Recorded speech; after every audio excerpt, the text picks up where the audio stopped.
and Canon Andrew Holliday offers prayers for the meeting.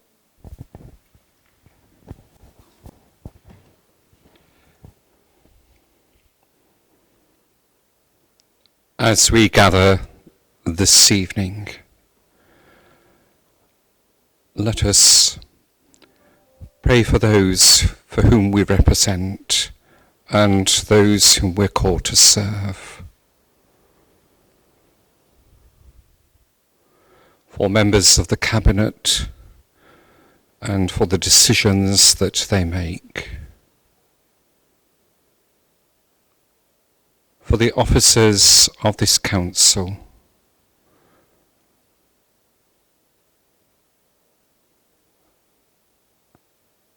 Dear God, we celebrate 50 years since the Metropolitan Borough of Wigan was formed.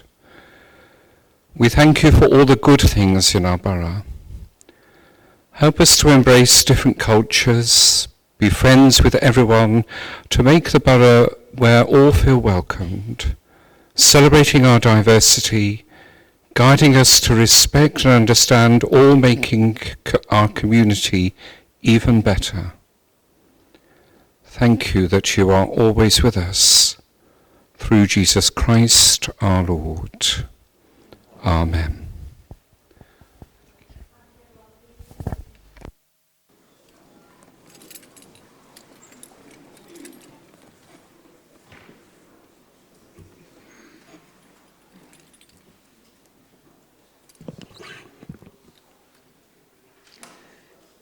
Good evening, everyone. I'm just going to run through a few housekeeping rules and regulations just prior to tonight's business. We're not expecting a fire drill, so if the alarm sounds, please can you follow officers who will lead you out to the nearest fire exit, and we will gather on the assembly point, which is in Believe Square. Officers will assist members of the public who are in the public gallery.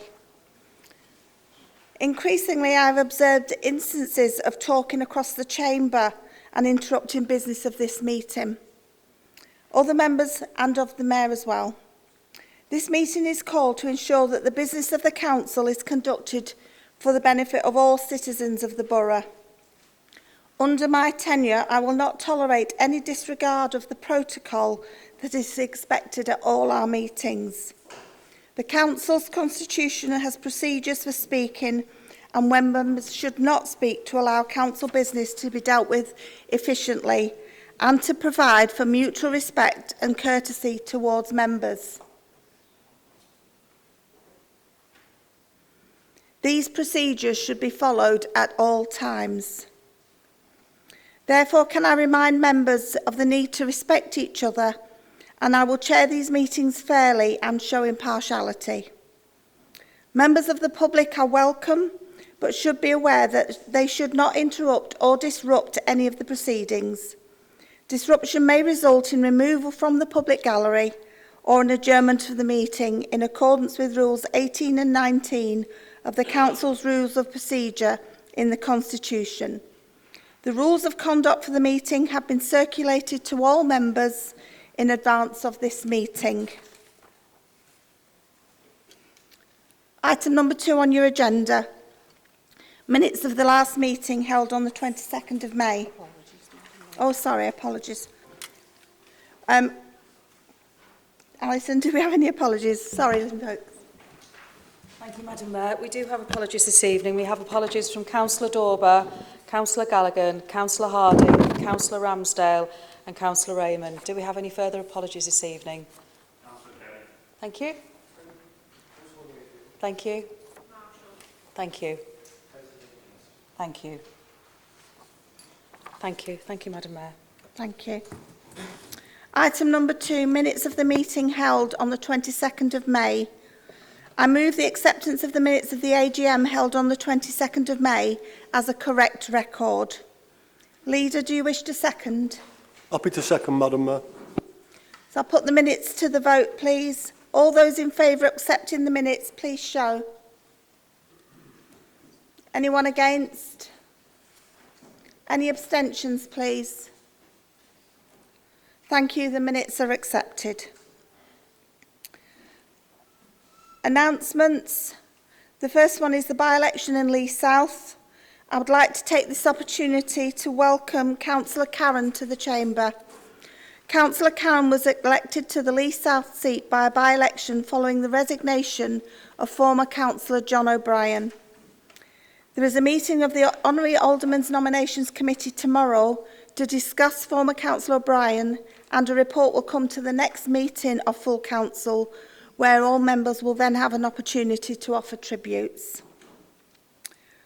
I would like to take this opportunity to congratulate women's football star Ella Toone from Tildesley, who received her star on Lee's Walk of Fame last month. Ella, who plays for England and Manchester United, is the latest recipient of the prestigious award, recognising her contribution to women's sport, and it was a pleasure to meet her and her family in Lee. On behalf of the Council, I would like to wish the very best of luck to Atherton's Keely Hodgkinson, who will be competing in this year's Paris Olympics, which start on Friday. Keely recently defended her 800-metre title at the European Athletics Championships in Rome in June, despite feeling unwell, and I believe she completed again this weekend and did really well as well. So we wish her all the best for the Olympics. I'd also like to say a very big, huge well done to Lee Leopards and all those who took part in the Ironman event this month. The team raised £20,000 for Wigan and Lee Hospice, which I think is a fantastic effort. I'd also like to congratulate World Team Wigan and Lee, who competed the National Three Peaks Challenge earlier this month in aid of Wigan and Lee Hospice.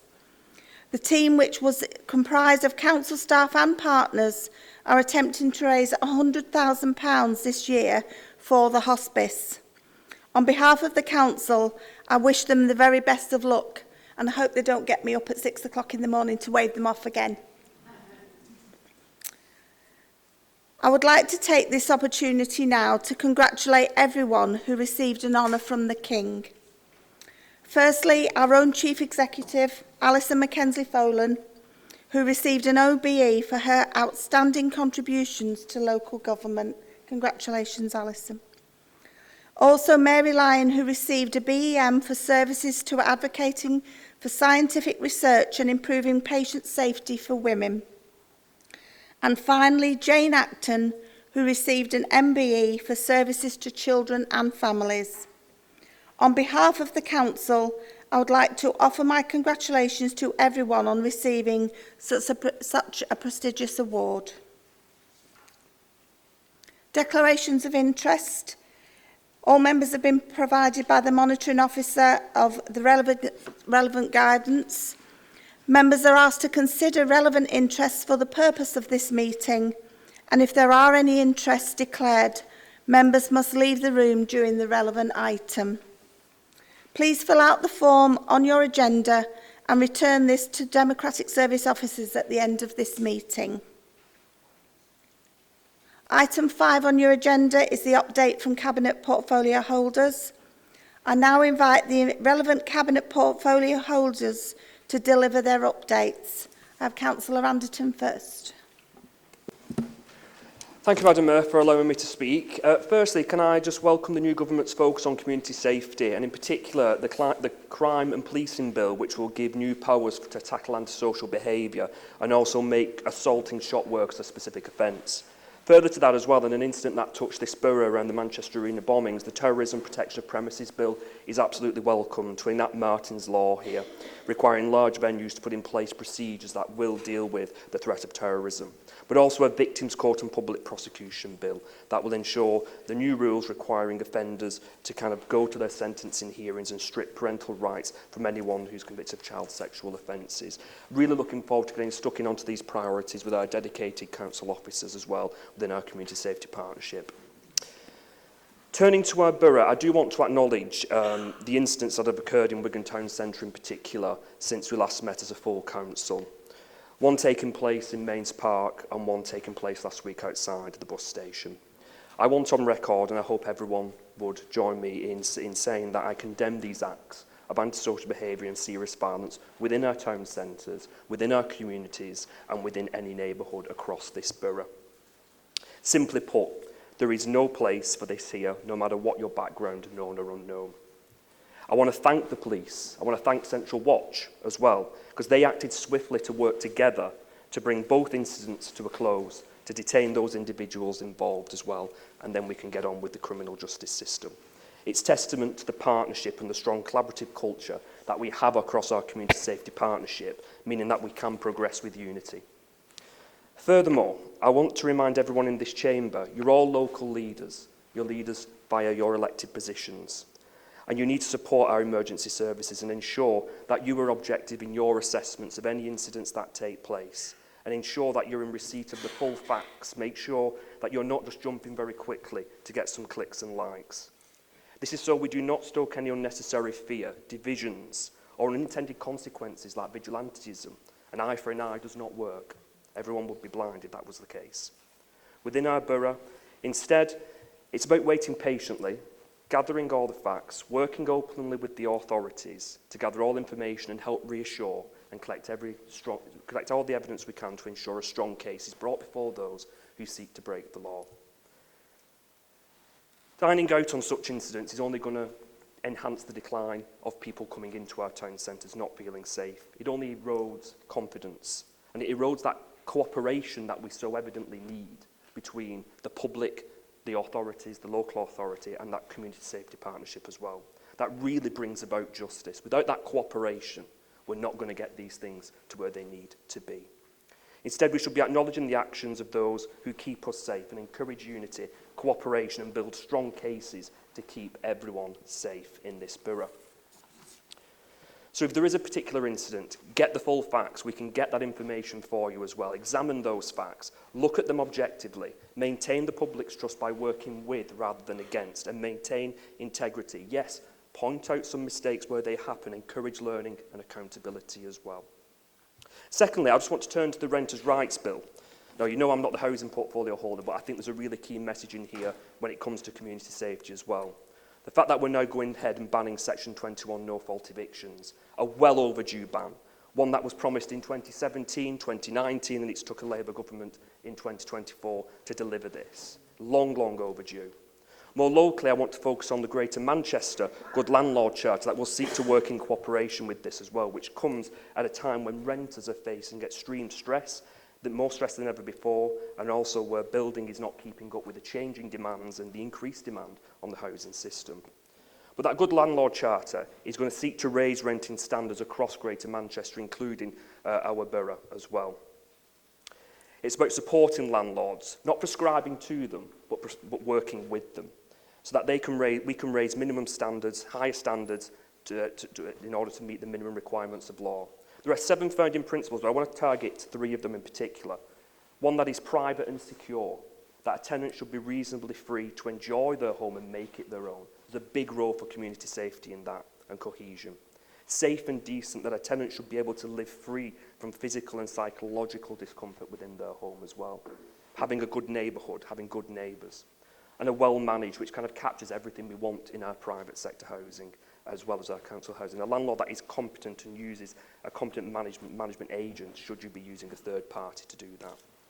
So I want to stress, it's important to have all of this coming forward at the right time and together, and to say that not all landlords are the same, whether it's a HMO, whether it's flats or it's houses.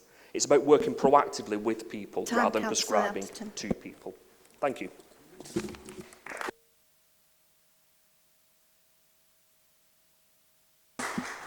Councillor Bullen.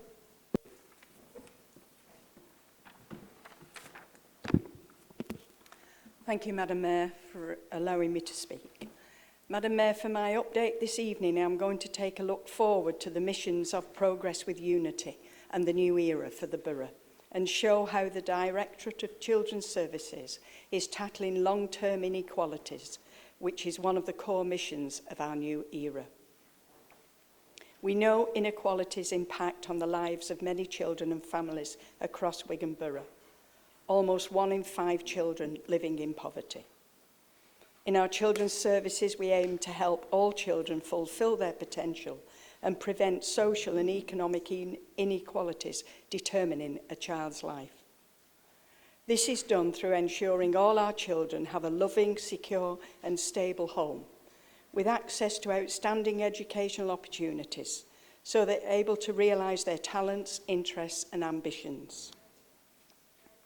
The Progress with Unity missions therefore resonate strongly with the core purpose of our Children's Service Directorate, which is to keep children and their voice at the heart of all that we do. This is demonstrated through our successful Children First Strategic Partnership Alliance. The commitment to partnership work is critical, as it is only through all services and partners working together that we can ensure the best possible outcomes for our children, young people and families. As a partnership, we will move forward on our continued commitment to preventative and early help services. Our family hubs are a great example of this. 7 family hubs in place across our borough neighbourhoods by the end of next year, all with wide-ranging support services involved. The first family hub at the Meadows has received very positive feedback from parents and carers and the partner organisations who are involved. The success of the hubs will also contribute to the second mission by connecting families closely to nearby community organisations and helping our local neighbourhoods to flourish. A word about our Children's Services workforce. Our committed and caring Children's Services workforce, in partnership with our schools and wider partners, will continue to help thousands of children at the earliest opportunity, providing the right support at the right time. Our commitment to deeper engagement and co-production led to a comprehensive participation strategy which seeks and acts upon the views of children, young people and families to shape all aspects of our services. One example of this is our support for care leavers, which is very comprehensive and considers what our young people have told us they need. Our offer is unrivalled regionally, with financial, housing, health and digital support in place to promote independence and career opportunities for our care leavers.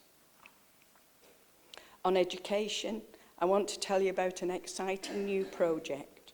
We are the first local authority outside London to trailblaze a new project to support individual children in 7 schools in Lee, Atherton and Tilsley.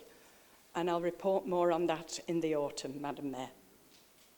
Meanwhile, we will build on the excellent foundation of education provision in the borough, with 99% of our early years settings, 95% of our primary schools, and 88% of our secondary schools being rated good or outstanding, as well as a high-quality post-16 college offer.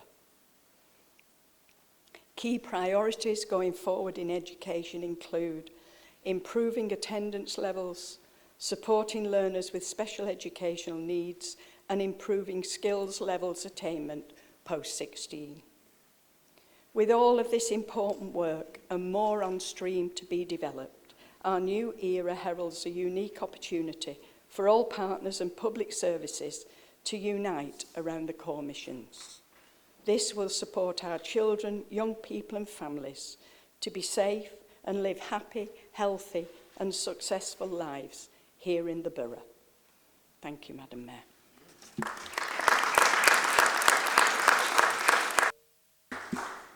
Thank you. Councillor Prescott. Thank you, Madam Mayor, for allowing me to speak. This evening, Madam Mayor, I'd like to outline our Environment and Transport's new era mission to make all our towns and neighbourhoods flourish for those who live and work in them. It will be at the core of our work in the environment team over the coming years. The model for how we deliver environmental improvements through engagement with communities has already been trailblazed through our town programme. In the latest round, we have engaged tenants, wards, members, residents and volunteers to support community clear-ups, litter picks and tree planting, resulting in cleaner and tidier neighbourhoods. Our Blue Light partners have shown that they are with us on this community-focused mission, with the police and fire service and ambulance services all involved. The war against waste will continue in our new era, with collaboration between the council and residents increased through waste amnesties and mobile collections. This is helping to reduce fly tipping significantly and cutting the amount of taxpayers' money we are spending on clearing up dumped waste. In our new era, we will take our climate commitments out to the neighbourhood level, helping residents know how to save money in their homes, as well as reduce carbon and promote and strengthen our resilience against flooding and other climate-related risks. In our council estates, we will work with our communities to better utilise local green spaces to support the health and well-being of residents by creating more active and appealing areas to promote the development of community allotments, orchards and pocket parks. Most importantly, our frontline workers are one of our key resources in our new era, and we will be investing in our workforce to promote our culture, behaviours and ways of working with colleagues. Our workforce have the permissions to do what is right for all our residents, including being our eyes and ears in our communities, to support those who need it most and prevent issues escalating into a crisis. As an example of this, we have an assisted bin collection programme which serves approximately 3,500 individuals who need that little bit more help than others. For transport in our new area, we will maximise our position as a well-connected borough with accessible public transport, active travel and ambitious regeneration schemes. Good public transport is essential to this ambition, and new powers under devolution on public transport are already delivering more affordable, higher quality and reliable services. In our new era, we will release our youth untapped potential as a national and regional rail hub, which will boost our economy and deliver regeneration to our town centres. We will push as hard as possible for Metrolink to come to Lee, as well as improve services on the Atherton line to connect to Metrolink. Reducing car journeys in and around our schools will also create neighbourhoods which prioritise people and are safe to live, walk and play in. That is just the beginning, Madam Mayor. Thank you.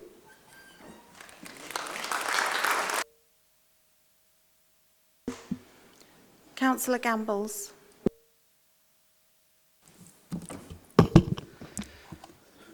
Good afternoon, everybody.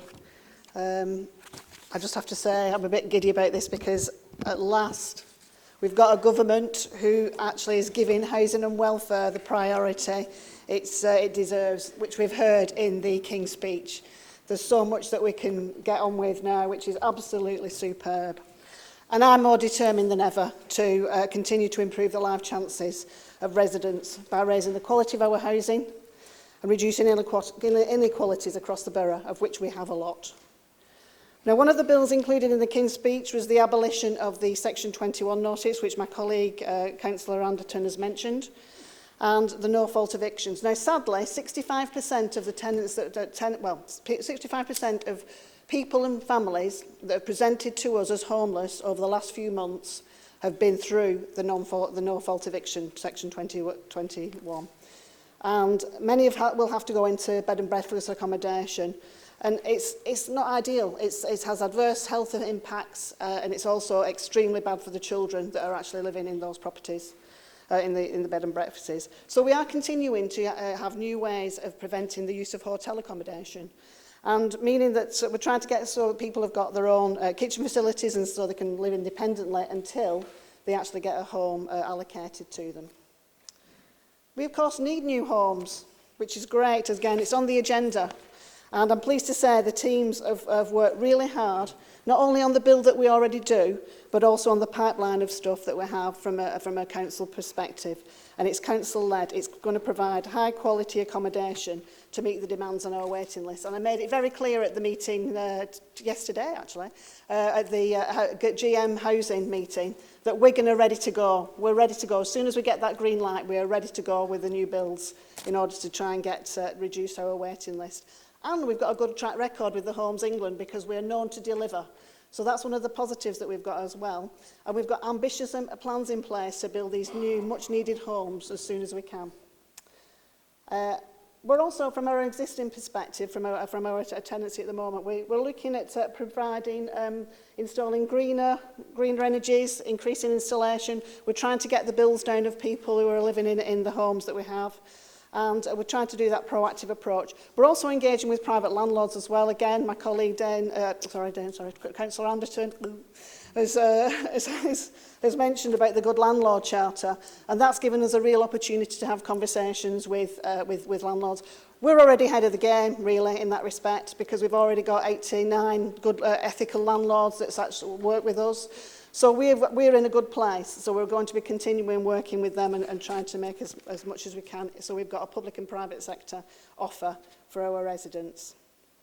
Now, I've mentioned many times in this chamber about what's important to us. It's people, it's collaboration, it's cooperation, it's listening to people. And it's and our tenant engagement voice, I think I said bear with me, it was 18 months ago. And we've actually introduced the tenant voice and engagement team. And that's focused on listening and working with our tenants. I think all of you have had events that have taken place in your wards. You've all been involved in that. And through this collaborative approach and the feedback that we've had from our tenants, we've been able to put together a tenant engagement strategy, which has been recognised as good practice, obviously.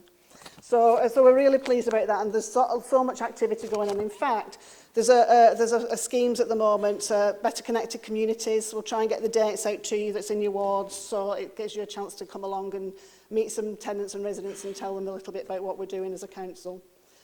Again, I've mentioned about the greater need for deeper understanding of our tenants, and we're data-driven. Oh, blimey. We're data-driven. So sadly, a third of our residents are on the top 20% most deprived. 1 in 10 households in our borough are likely to have less than £30 in their pocket in the month. It's not acceptable.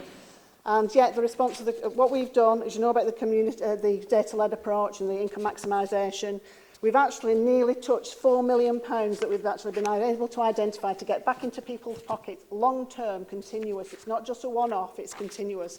In addition to that, our welfare team have also had referrals for hundreds of people helping claim another 2.7 million. We've actually put for 6 million into the residents' food and fuel and the cost of living crisis through the household support grant. We've still got 8 warm welcoming spaces. They're being used. It's not just because of the cold weather. People have continued to go in and actually have activities there and make friendships. And then we've got 7,500 children attending holiday activity and food programmes. So we've achieved so much in the cost Sorry, of living Councillor crisis. Gamble, that is time. And I tied myself and everything. Well, thank you very much. Sorry, thanks.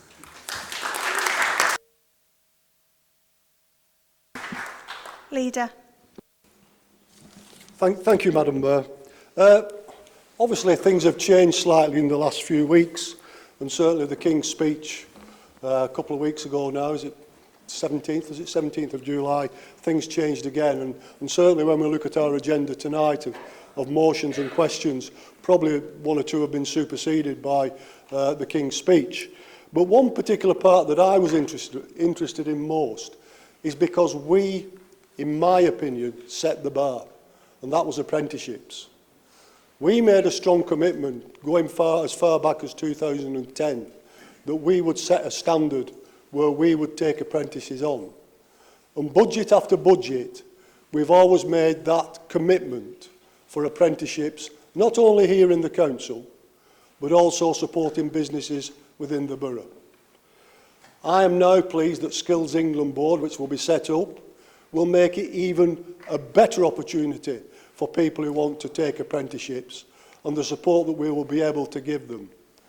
I'm pleased to say that even within our own authority, we've currently got 235 apprenticeships taking place, And that's not just young people coming in to learn a skill for the rest of their life. This is about allowing people to upskill. Jobs that they already do and jobs that they want to see they'd like to do in the future. We've got a number of businesses have now signed up to our future apprenticeship business courses that we have and the support that we've given. We've got over 31 businesses now signed up to the FAB scheme. That has created 113 apprenticeship opportunities within the private sector within this borough.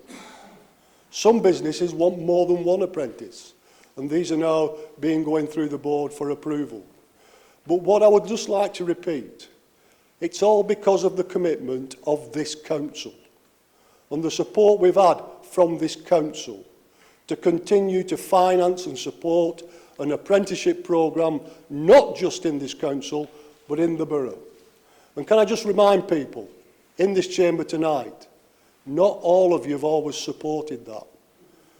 Can I just say that I recently attended an event at the depot where young people and people older than young people who'd gone through a retraining programme spoke about the difference it had made in their lives.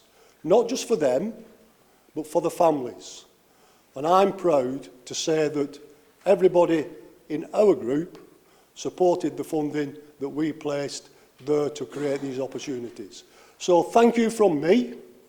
And obviously the new Labour government is looking at what we've done, and now we're going to follow suit. So thank you, Madam Mayor.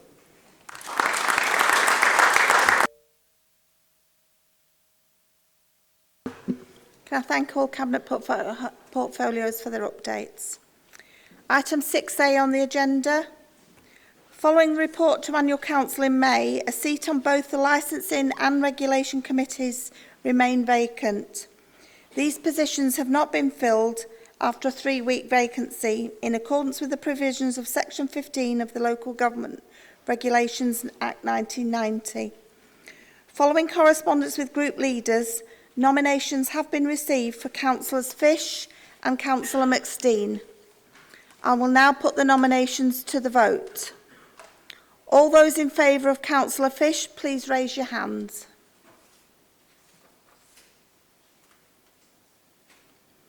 All those in favour of Councillor McSteen, please raise your hand. Thank you. Councillor McSteen has been elected. Item 6B. The Council has requested to approve the nominations for the local authority governor vacancies and reappointments as set out on the report at page 37 of your agendas. I invite Councillor Bullen to move the recommendations. Move the recommendations, Madam Mayor. Are the recommendations seconded? Wish to second, Madam Mayor. Do you wish to speak or reserve your right, Leader? Do any members wish to contribute? Leader, do you want to say anything further? Is there anything more to say, Madam Mayor? Councillor Bullen, do you wish to sum up? Nothing further, thank you, Madam Mayor. All those in favour of accepting the nominations, recommendations as set out in the minutes, please raise your hands. Anyone against? Anyone wish to abstain? Thank you, the votes are carried. Item 6C, Annual Report from the Chair of Audit, Governance and Standards Committee. The Council is requested to accept the report set out on page 43 of your agenda. This report has been considered by the Audit, Governance and Standards Committee at its meeting held on the 20th of June and by the Cabinet, and its meeting held on the 10th of July. I invite the Leader to move the recommendations. Leader. Happy to move, Madam Mayor. Are the recommendations seconded, Deputy Leader? Like to second the recommendations, Madam Mayor. Do you wish to speak or reserve your right, Deputy Leader? Do any members wish to contribute? Councillor Jones. Thank you, Madam Mayor. Just want to say, the audit meeting, what we've just had, was my first time on the audit, and it was a good meeting. Councillor Rigby holds a good committee and the officers are very forthcoming with the information.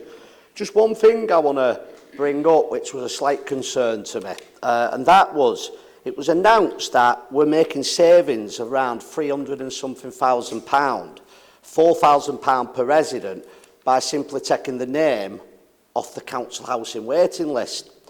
When asked about that, it turns out that's admin cost. Now, I'm sure everyone will agree, £4,000 for no longer sending letters to anybody's barmy. Whoever came up with that was born on a funny farm. So it turns out, wasn't this council, that is the Home Office tell us that that is the number that we should look at. Now, so, all right, I understand that, the Home Office, I'm sure you'll all agree about the former Home Office under the Conservative government probably got it wrong, but that's been announced to us as an actual saving off this council.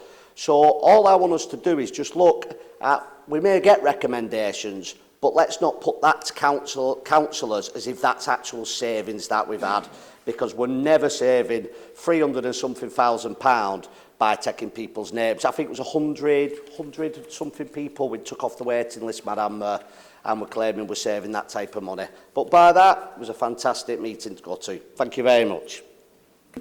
Thank you, Councillor Jones. Do any other members wish to contribute? Deputy Leader? Leader, do you wish to sum up? Thank you, Madam Mayor. Can I thank Councillor Jones for his comments? Thank you.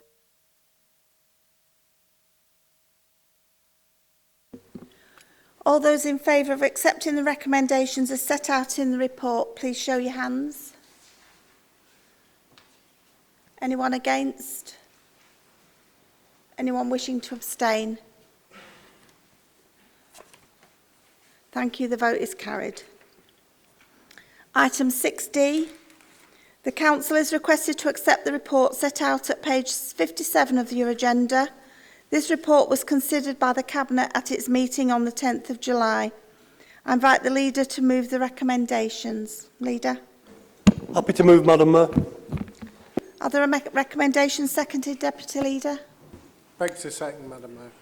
Deputy Leader, do you wish to speak or reserve your right? I'll reserve my right if necessary. Do any other members wish to contribute? Deputy Leader, do you want to say anything further? Leader, do you wish to sum up? No, thank you, Madam Mayor. So we'll move to the vote. Those in favour of accepting the recommendations as set out in the report, please show your hands. Anyone against? Anyone wishing to abstain? Thank you. The vote is carried. Item 6E. Monitoring of urgent items and exemption from call-in. The Council is requested to note that the report set out on page 79 of the agenda. The report is to advise the Council of key executive decisions that have been taken as urgent items pursuant to Rule 16 of the Access to Information Procedure Rules and of any decisions that have been exempt from call-in. Because the decision needed to be implemented as a matter of urgency since 19th of July 2023, pursuant to Rule 16(1) of the Overview and Scrutiny Procedure Rules, calling an urgency. I invite the Leader to move the recommendations. Leader. Happy to move, Madam Mayor. Are the recommendations seconded, Deputy Leader? Beg to second the recommendations, Madam Mayor. Do you wish to speak, reserve? Reserve the right. Do any other members wish to contribute? Deputy Leader? Leader, do you wish to sum up? No, thank you, Madam Mayor. Accept the report. So we'll move to the vote. All those in favour of accepting the recommendations as set out in the report, please show your hands. Anyone against? Anyone wishing to abstain? Thank you. That vote is carried. Item 6F. The Council is requested to approve a report set out at page 89 of the agenda. The report was considered by Cabinet at its meeting held on the 10th of July. Furthermore, all 4 scrutiny committees were invited to attend a member scrutiny workshop and give input into the partnership approach.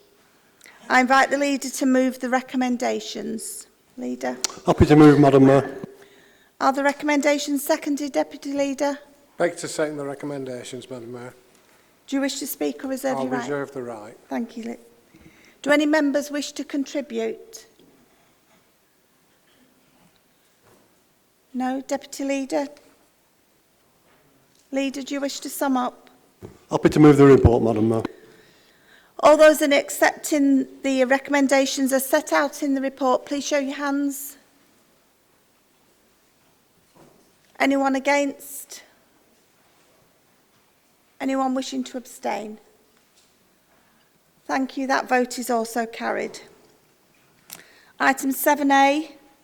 On page 101 of the agenda, we have a report which was considered by the Cabinet at its meeting on the 10th of July, which provides members with details of the Treasury management activity for the 2023-24 financial year. The Council is requested to approve the recommendation of the Treasury management position for 2023-24. I invite the Leader to remove the recommendation. Leader. Happy to move, Madam Mayor. Is the recommendation seconded? Beg to second, Madam Mayor.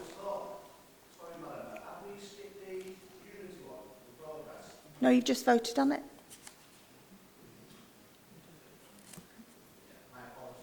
It's okay. Councillor Cunliffe, do you wish to speak or reserve your right? Do any other members wish to contribute? Councillor Cunliffe? Sorry, Councillor Watson, apologies. Thank you, Madam Mayor, for allowing me to speak. I'll start by congratulating the Chief Executive on a recent award at the King's Honours Lift, and I'd also like to offer our condolences to former councillor Don Hodgkinson, who was a founding member of the Independent Network who recently passed away. So, back to the Treasury Management Annual Review. I'd like to point out some observations and a suggestion regarding the housing revenue account. Now, as of the 31st of March 2024, the amount of HRA debt outstanding was at £311,774,000 on a revenue budget of £94.8 million. 40% of this revenue is consumed by the repayment of loans and interests on those loans. The £99 million 2012 self-financing loan from the government cost the HRA £3.5 million in interest payments each year. This is 25% of our total annual interest payments of the HRA, which is currently stands at £13 million. In terms of this interest, this £3.5 million has been paid annually to the government since 2012. That's £42 million of interest from a £99 million loan over the past 12 years. Now, I believe this has been detrimental to the people of Wigan Borough and was blatant financial exploitation by the former Conservative government. Now that we have a friendly Labour government in power, would it not be reasonable to renegotiate the terms of this loan to at the very least be an interest-free loan? So that would allow more funds within the housing revenue account to be spent on building new housing stock, which we desperately need. And in terms of the housing stock, as of the 1st of April 2023, we currently had 21,362 properties, but at the 31st of March of this year, we have 21,327, which, you know, that's 35 houses we've lost, so we urgently need to build more houses. Thank you, Madam Mayor. Thank you, Councillor Watson. Councillor Jones. Madam, I'm gutted. An hour I spent doing a speech for that last item. They're lucky, though. They're lucky. I'm going to try and fit it in motion somehow. Can I also share our sadness, the Bryn and Ashton community, for the loss of Councillor Don Hodgkinson. It was a fantastic councillor, set up a lot of community groups, and he'll be sadly missed by everybody, Madam Mayor. Just going back to what Councillor Watson just said, this is the problem that we face as a council, what all councils face. And in fact, the government, your new government, are going to face it now, and it's borrowing and the interest that we pay. Now, even if you look national, when it comes to the budgets that we receive off the government, the biggest problem is is that the amount of money we pay back, we have about £2.4 trillion worth of debt. We actually borrow £120 billion as a government just to break even. Once we've received about 1.2 trillion in taxes, and we, to a smaller scale, have that same problem. So as soon as all our money comes in, the amount of money what's getting paid back on the debts is just leaving so little room for us to be able to do anything. So we have two options, and you're very limited into what a government is. I respect that. A government could try and create growth by building houses. The problem you might have is, if you manage to save money, will you just get your budget lowered next year? That's something I've always wondered. You know, that would then take away you know what I mean, the go in you to try and cut money if you're going to receive less. But is it possible, and you know more than me on this, is it possible to, first of all, let's look at trying our damnedest not to borrow any more money, but looking at different ways in which we might be able to renegotiate some of our debts that we have, even if we could cut 20% off our debts by re-looking at our payments or looking at somewhere building some growth up, I think you'd be in so much better a position. At the moment, you've got a noose around your neck, and it's so hard for you to do anything without borrowing more money, which puts you in an even worse case then. And like I said, statistically, looking at the figures, Wigan Council are a lot better off than a lot of councils. We saw councils like Birmingham last year go bankrupt, didn't we? Will point out it was a Labour council. I'm sure you'll blame Conservatives. But thank you very much, Madam. Thank you, Councillor Jones. Councillor Brearley. Thank you, Madam. Yeah, I'd like to talk about the housing revenue account. After sitting on that panel, you learn a lot. You sit down and it's like they're blowing sunshine up the backside all the time on what they've achieved. Well, you've never made any money for the last 3 years. All the rents are coming in, £89 million, 90 million going out. So how can you borrow money against your housing revenue? Contractors are killing us, absolutely killing us. A gentleman at the meeting pulled him up, fitted a fitted kitchen in his new bungalow. Didn't fit it right. Now, how many contractors know how to fit kitchens? How many kitchens have we had fitted in all our council houses? And yet they're still getting it wrong. And they're coming back time after time after time. 15 times an house in Ingley Green, 15 times, still not completed the work. And I believe there's a solicitor now making money, he's got to make money out of this council on the control of the damp situation. You know, why are we allowing this? We're a council, Labour's been running Wigan for 70 odd years, and you can't get it right. I've lived in my house 35 years, and I've not spent £40,000 on it like there was in a council house in Ingley Green. 2 years it was empty. They spent £35,000 on repairing it, less the revenue of 2 years, which is £10,000. It will take us 9 years to break even at £100 a week. What's going on at all? We don't need borrow, we need to get our affairs in order. Thank you, Madam Mayor.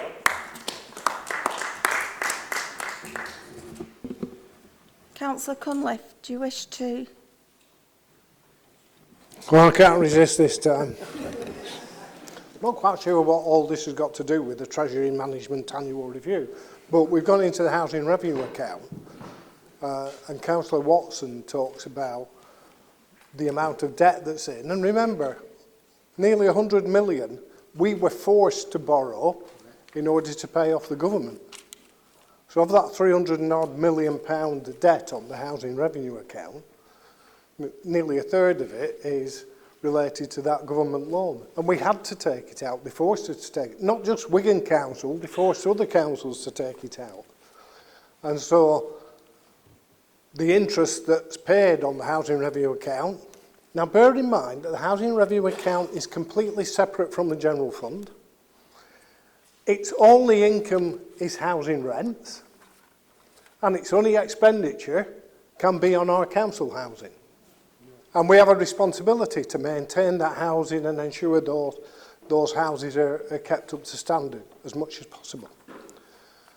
And they talk about the 300 and this money that we owe. To be quite honest, if I own 21,500 houses, I'd be quite happy to have a debt of £300 million because the asset is actually in the billions. So actually it's quite responsible to do that. We've talked about the need for house building on many occasions in this chamber, and they've referred to it now.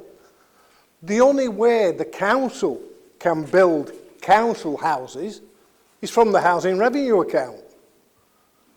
And therefore, it needs investment and it may need borrowing, future borrowing, but the houses that we build then bring in an income, and generally we have a programme of refurbishment and improvements, and that's why kitchens, roofs, heating is replaced over a period of time. But remember, the only income into the housing revenue account is housing rents. So in January, when you're objecting to a rent in the council rise, in the rent rise for the councils, remember, that's the only money that can be spent on housing, the revenue we receive from rents. So if you're not happy and believe we should be spending more on housing, then you should be quite accepting of having a rent rise that will allow us to do that.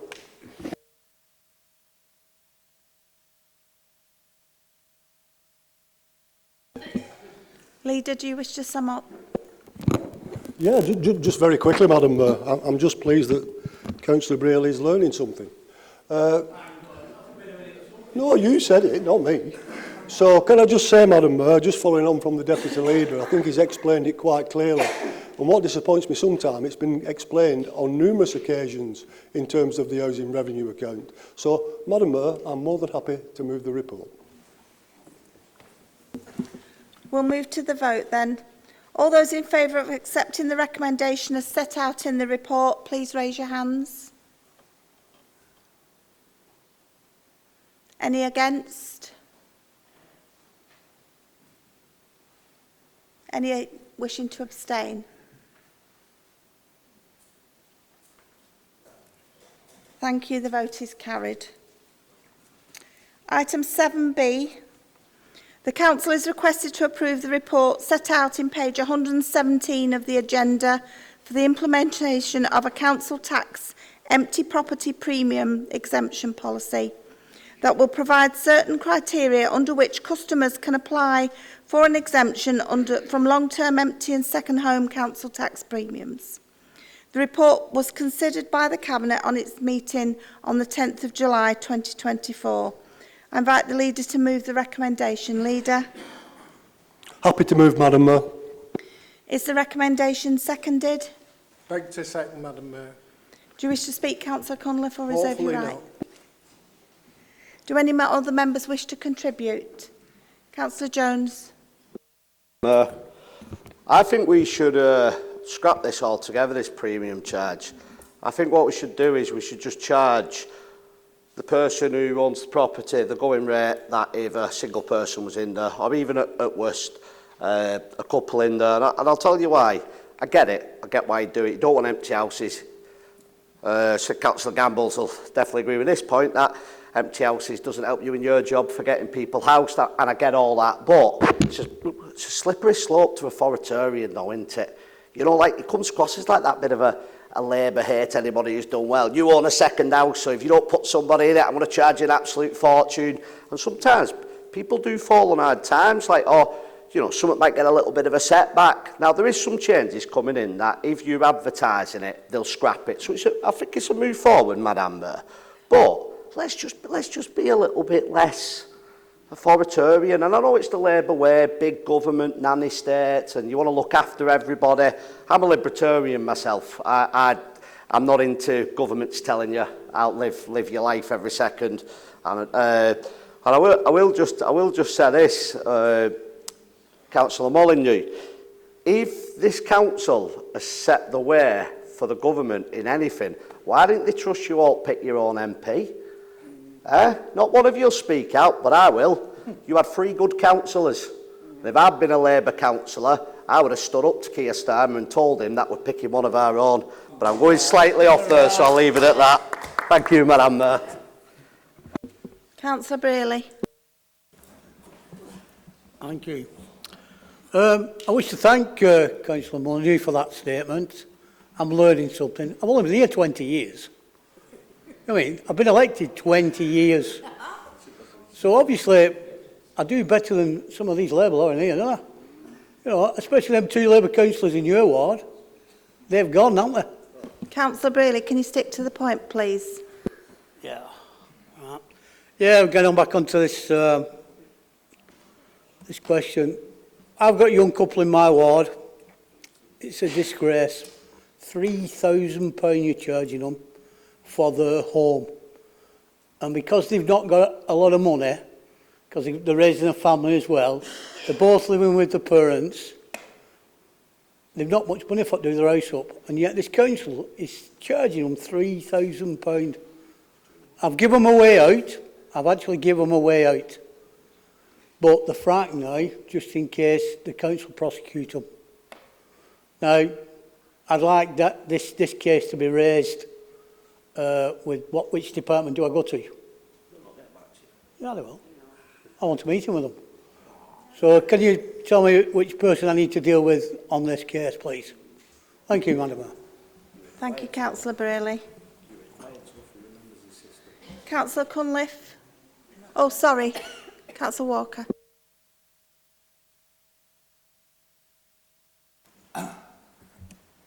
Can I just mention the BBC radio programme last week praising Wigan Council?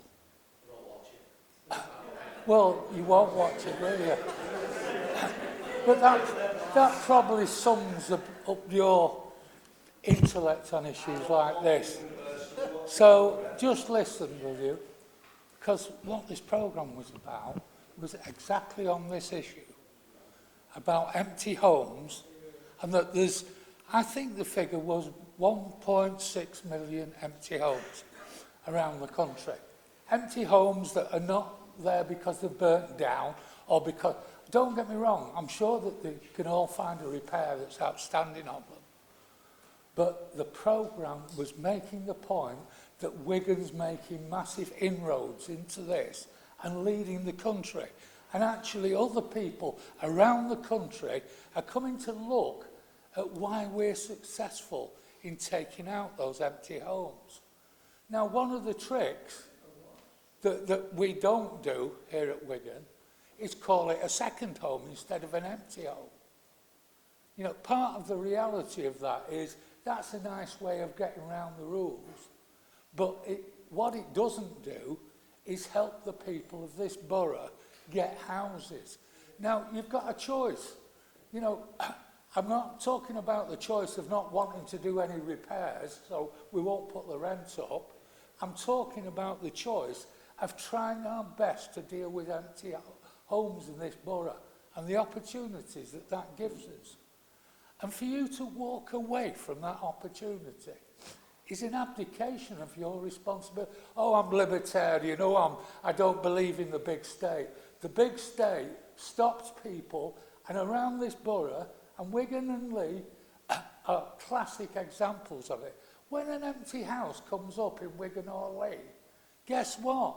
It's not the young couple who are buying it on the starter home. Just a moment, Councillor Walker. Sorry.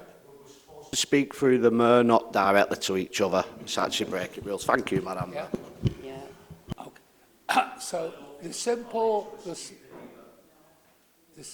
point that I'm making is that Wigan is a world leader, and policies like this are part of that, because otherwise we'll just finish up with more and more. You can earn more money sat on an empty home than you can making a living, the way that prices are going now. And if we don't hammer down on that, we're idiots. But we're more than idiots. We're hurting our people in this borough who desperately need low-cost housing. Thank you. Councillor Gerard. Thank you, Madam Mayor. I'm for this. I think anything that we can do to relieve the pressure on the housing crisis is welcome in my books. And I think we should be extending it to commercial properties as well. The amount of commercial properties which are empty and could be used, such as high street shops with premises above the top, the better. You know, we've got a proper housing crisis. We've got, was it 14,000 at the last count? You know, on the waiting list. It's ridiculous. You know, we've got people stockpiling houses. We've got Serco coming in places, buying houses and upsurping tenants. And as soon as this Section 21's gone, the better. An example in Atherton, a couple of years ago, property was bought, a load of flats in. Within 24 hours, all the tenants got Section 21s and turfed out. And we had an influx. But yeah, I'm all for this. But the one thing that sticks out in the report is on 2.9, where it says, to qualify for this exception, customers must make an application and provide relevant evidence that the property is being actively sold or marketed for sale or let at a reasonable market value. Now, I think we've fetched this up many times in various meetings. What is a reasonable market value? Because the loophole is, and I'm all you can write to the government over this, is the 80% of the social, of the average rent is still way too high. You know, reasonable rent is in line with what we charge our tenants ourselves. So we need to look at that, because that's a bit of a grey area. Maybe on grey land, we never know. But that needs to be clarified of what is a reasonable market value, because at the moment it's not reasonable. Thank you.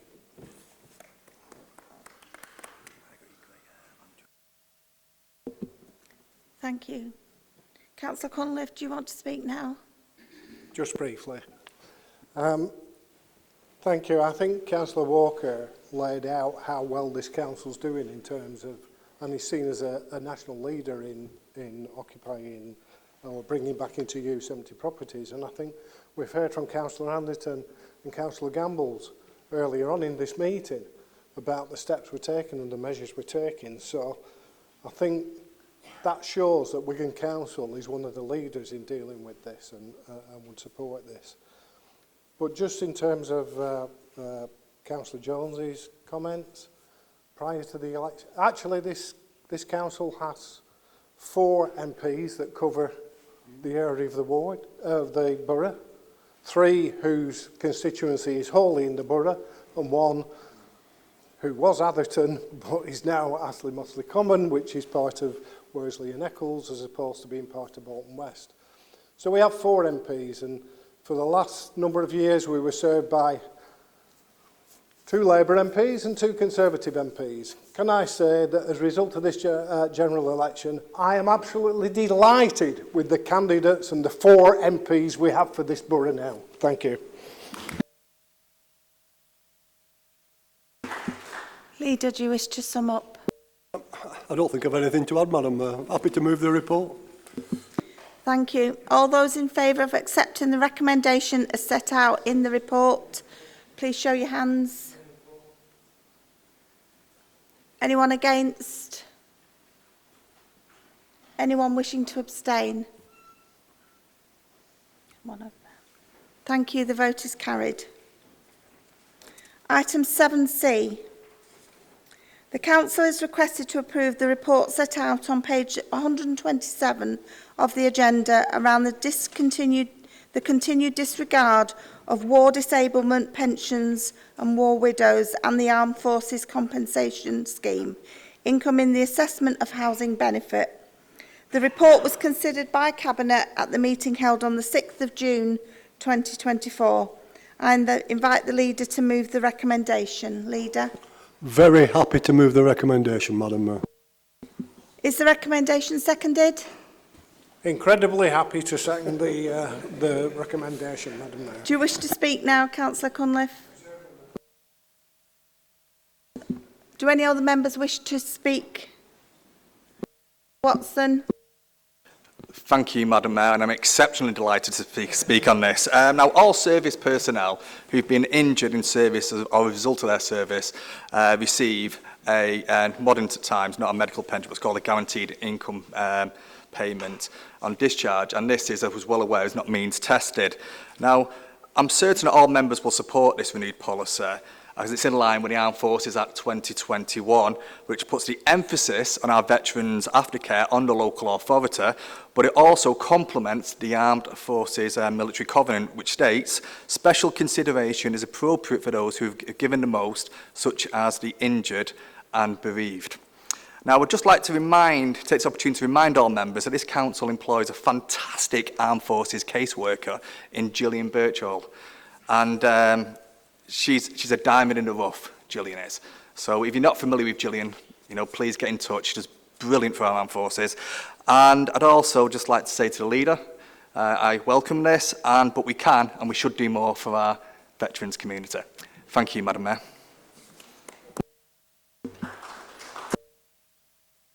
Thank you. I agree with you, she's a diamond. I'm not so quite sure about the rough bit. Councillor Cunliffe, do you wish to speak now? Yeah, thanks, Madam Mayor. Yeah, I mean, I'd echo the views on Jill Birchall. She's absolutely brilliant and exceptionally good in that role that she carries out on behalf of the council. But I remember many years ago, in fact it was in the 80s under the Thatcher government, where this council was significantly hit financially. And at that time, the disregard was removed.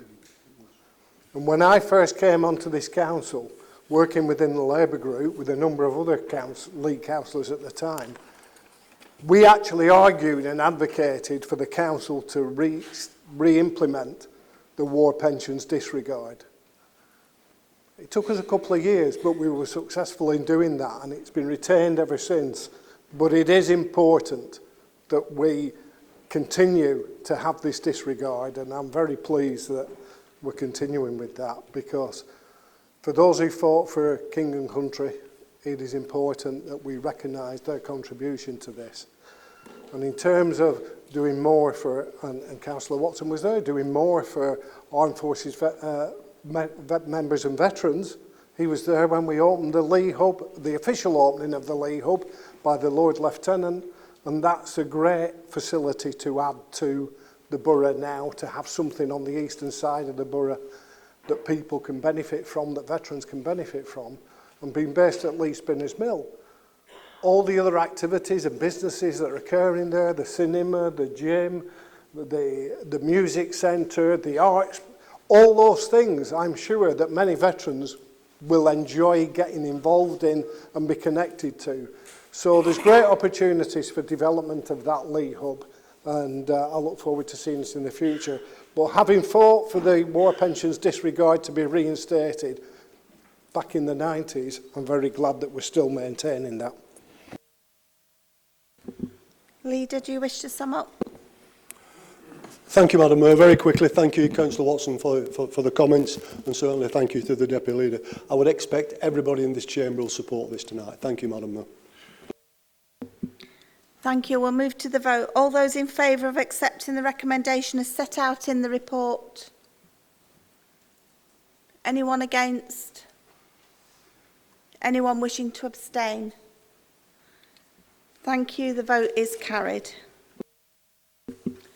We move on to item 8 on the agenda, questions and comments. We have a number of questions, and the first one, Councillor O'Byrne wishes to ask a question. Councillor O'Byrne.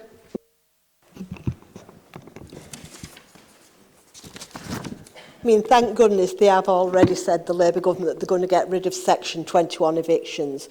Because my question was, what action are the council going to take around Section 21 evictions and the increase in out-of-town developers buying up properties in Wigan and converting them to HMOs to the detriment of local people?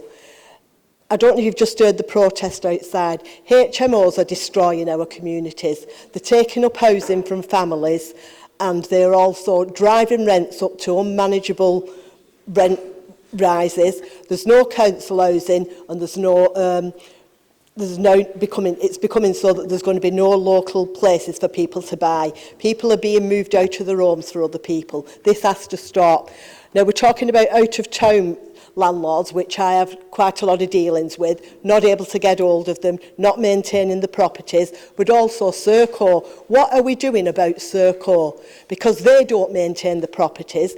They don't really deal with the behaviour of some of the tenants. When I've got ladies coming to me saying, I'm up at 4 in the morning for work and I've never slept all night because of the noise next door, or women who say they come in at night and there's a gang of young men just sat outside, it's totally unacceptable. And I really would like to know what Wigan Council actually practically plan to do about these HMOs. Because I'm told, well, if it's only for 4, we don't know anything about them, we can't do anything. Now it's 5, then it goes to 6, and they say, well, there's other things now, there's lawful use, it doesn't need planning permission. I feel like I've been going round in circles, and I'd love to have an answer about how we are going to stop this proliferation of HMOs in our communities. Thank you.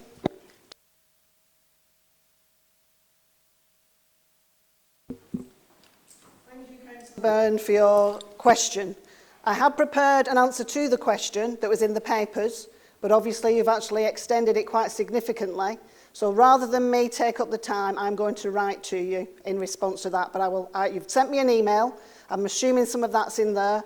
If not, could you actually include it so that I can respond in writing? Thank you. Question 2 is from Councillor Whittingham.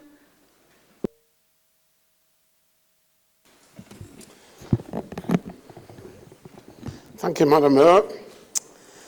Now that we have a new administration in Downing Street, they were promising all sorts of things to improve Britain, such as 1.5 million new homes and infrastructure across the length and breadth of the UK. I wonder, will some of these promises filter through to Greater Manchester, but more importantly to Wigan Borough? It has been reported and well publicised that Wigan is the most congested borough within Greater Manchester. Therefore, my question for this authority is, are there any plans to secure funding from central government to improve the road infrastructure around the borough to reduce the ever-increasing congestion and the pollution which is blighting the lives of all Wigan constituents? Thank you, Madam Mayor. Thank you, Councillor Whittingham. Councillor Prescott. Mayor, if you allow me to respond to the question. Madam Mayor, surely this is a question that could have been put and raised in this chamber any time within the last 14 years when we had a Conservative government in office. By any member of the opposition bench, as was, but I think to do so would have invited an answer that the questioner wouldn't have wanted the answer to. And I think the Tory think tank is, at this, not quite 4 weeks into the new Labour government, thinks it's a political masterstroke to ask this question at this moment in time. It's not. Madam Mayor, I assure you that I give the question the response that it deserves, if you allow me a little latitude beforehand. I will, I promise you. Very little. Just a little. I will. If you tell me to stop, I'll stop. Madam Mayor, during the 14 years of the now defunct Tory government were in power, Wigan Council received cuts to its budget of approximately £140 million. Now that is according to the Institute of Fiscal Studies, which was the 3rd largest proportionate cuts to any council across the UK. That's a fact. It's not made up. It's not fiction. It's there for you to look at.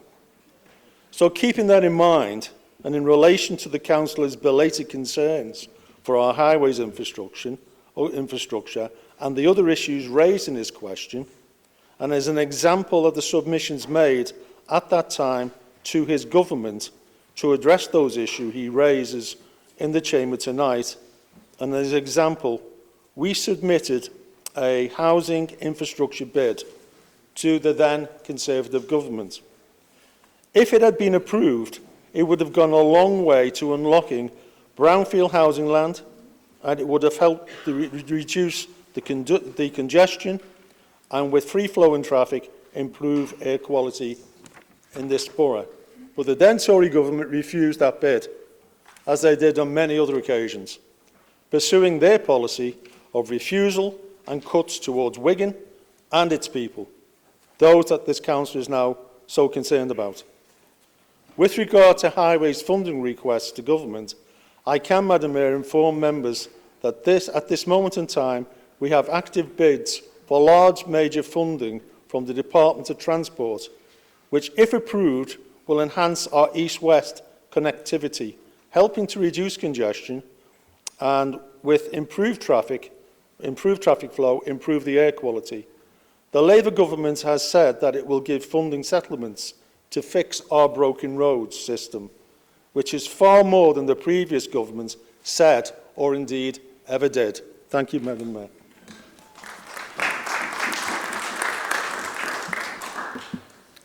Our third and fourth questions come from Councillor Gerard.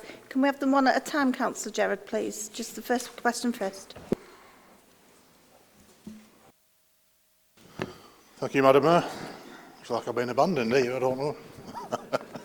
Must be something I've said. In December 23, the regulator of social housing concluded that Wigan Council, along with Walking, breached the consumer standards. Just like to elaborate on that a little bit. Over 1,000 homes not gas safety inspected. I know that's come down a little bit, but I could do with knowing what the actual figure is as of today. 10,000 non-fitted carbon monoxide detectors. 275 high risk with not valid electrical inspection, and over 150 high risk safety actions overdue. Now, we've spoken earlier on about the good landlord charter and getting people on that, but we need to get our own house, or houses, in order.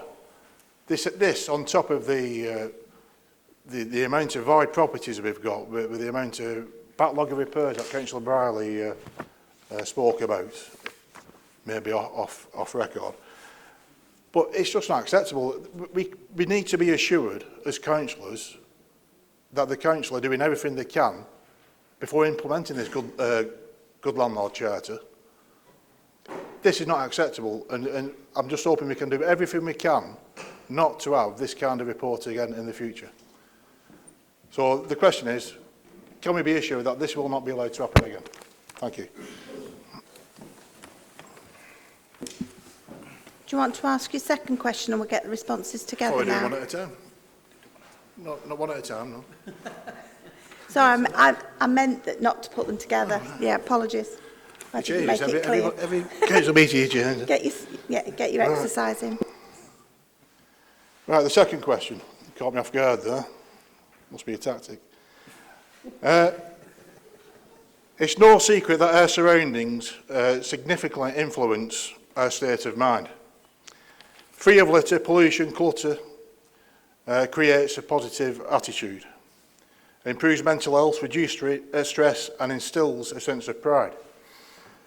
But unfortunately, and I know members opposite have agreed with me online on social media from various wards, that the usual high standards of grass cutting this year and other various things have not been achieved as in the past, to the detriment of the borough.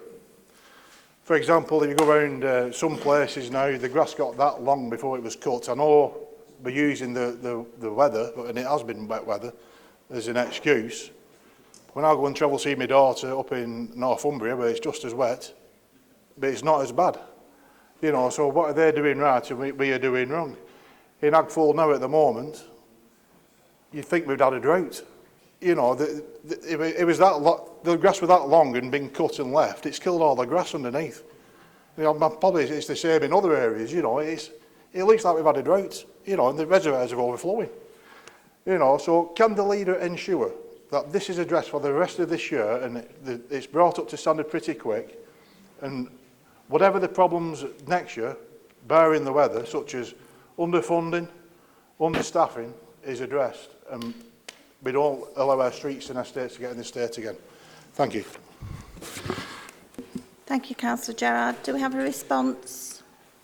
Councillor Gambles. We have a response to the first question from me, and then the next double act, with me and Paul are doing a double act today, I think. I've been up and down like a jack in a box here. But anyway, so thank you very much for the question, Councillor Gerrard. I can actually confirm that we're working very closely with the regulator. Not only that, they're actually complimenting us on the way that we actually operate and some of the innovative ways that we're doing things. We've done like an action day where we've actually had people ready to go and do get into the properties and do the gas safety certificates and everything else, doing it all at once so we don't have to keep going back. We have had difficulties getting access to properties, but we've actually put things in place for that. One of the other things is as well, the Transformation Board, one of its work streams is reviewing all our policies and procedure in line with the new consumer regulations. That will go through the consultation process and the approval process, but the organisation that will sign that off is the regulator. And the regulator will not sign it off unless they can have assurances that nothing like this would happen again. So once you've got that, you will absolutely have the assurances, but the regulator are already saying how well we're moving forward and getting rid of the stuff. The question that you asked, which was additional to the question in the actual documentation, I will answer, which is to do with what state we're at this time. We have had a report back from the Housing Advisory Panel. Councillor Brealey might have remembered that, but he's not here, so he's there. But he might remember we will actually report it back. So I'll email you if that's all right. Okay, thank you. Madam Mayor, I'm the other side of the double act. I'm here to answer this question number 2 to Councillor Gerrard. She's far more attractive than me. You can't mistake us. Madam Mayor, I have to say I take exception to the accusation of poor quality work standards. I find this very disrespectful to our frontline teams who are out in all conditions, night and day, and who are totally committed to doing the best job that they possibly can. And I would invite the ward member to arrange to go out with one of our frontline teams and see just how hard they do work and experience some of the day-to-day challenges that they face and have to overcome. And then he may well have a different opinion and realise how naive the question he is asking is. I'm aware that our grass cutting and weed control services didn't get off to a flying start this year, but as the councillor referred to himself, this was the wettest spring on record. So we couldn't deploy our cutting machines because of the condition of the ground. When we did try to do that, they sank into the ground and it wasn't possible. So there have also been issues with supplies for our cutting machines because even though we don't talk about these days, there is still a legacy left over from the COVID-19 period when this has affected not just ours, but the building industry, etc. So we find it very difficult to get the parts we need to repair our cutting machines. On the subject of quality, I can't agree with what he's saying. I think what proves the point is it should be noted that 5 of our boroughs' parks have just been awarded green flag status. And a very special commendation was received by Central Park in Atherton.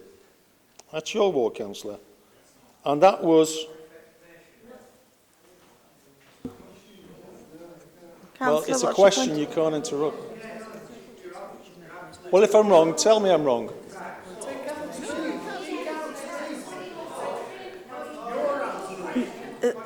Sorry, it's not allowed during the speech. Sorry. Well, Councillor, why don't you whisper what you've got to say to Councillor Gerrard and he can make a point of order. If I'm wrong, then tell me I'm wrong. Okay, right, fine. Well, he's sitting behind me. I'll have a word with him in a minute. So basically, that reward was for a green space that was very well managed. Now, to well manage something like that, that means that you've got staff going in on a regular basis doing the work they're supposed to do. I'm sure you'd agree with that, Councillor Gerrard. That's the definition of it. Going back to, I think you mentioned something about the conditions on our roads as well. I'm going to mention it anyway. The roads in this borough have been recognised both nationally and regionally. Well, I'm going to say it anyway because I can. Have been recognised both regionally and nationally as some of the best maintained in the country.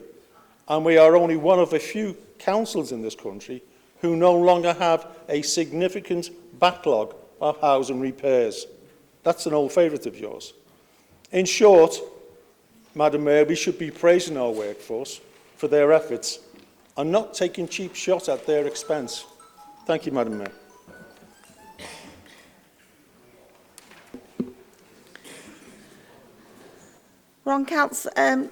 Councillor Watson, you have a question?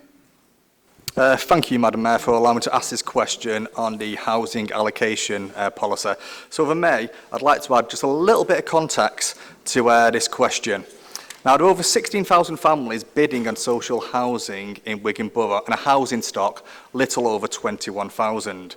And I can confidently say that every member in this chamber has seen their casework inundated by residents applying for social housing over the past 4 or 5 years.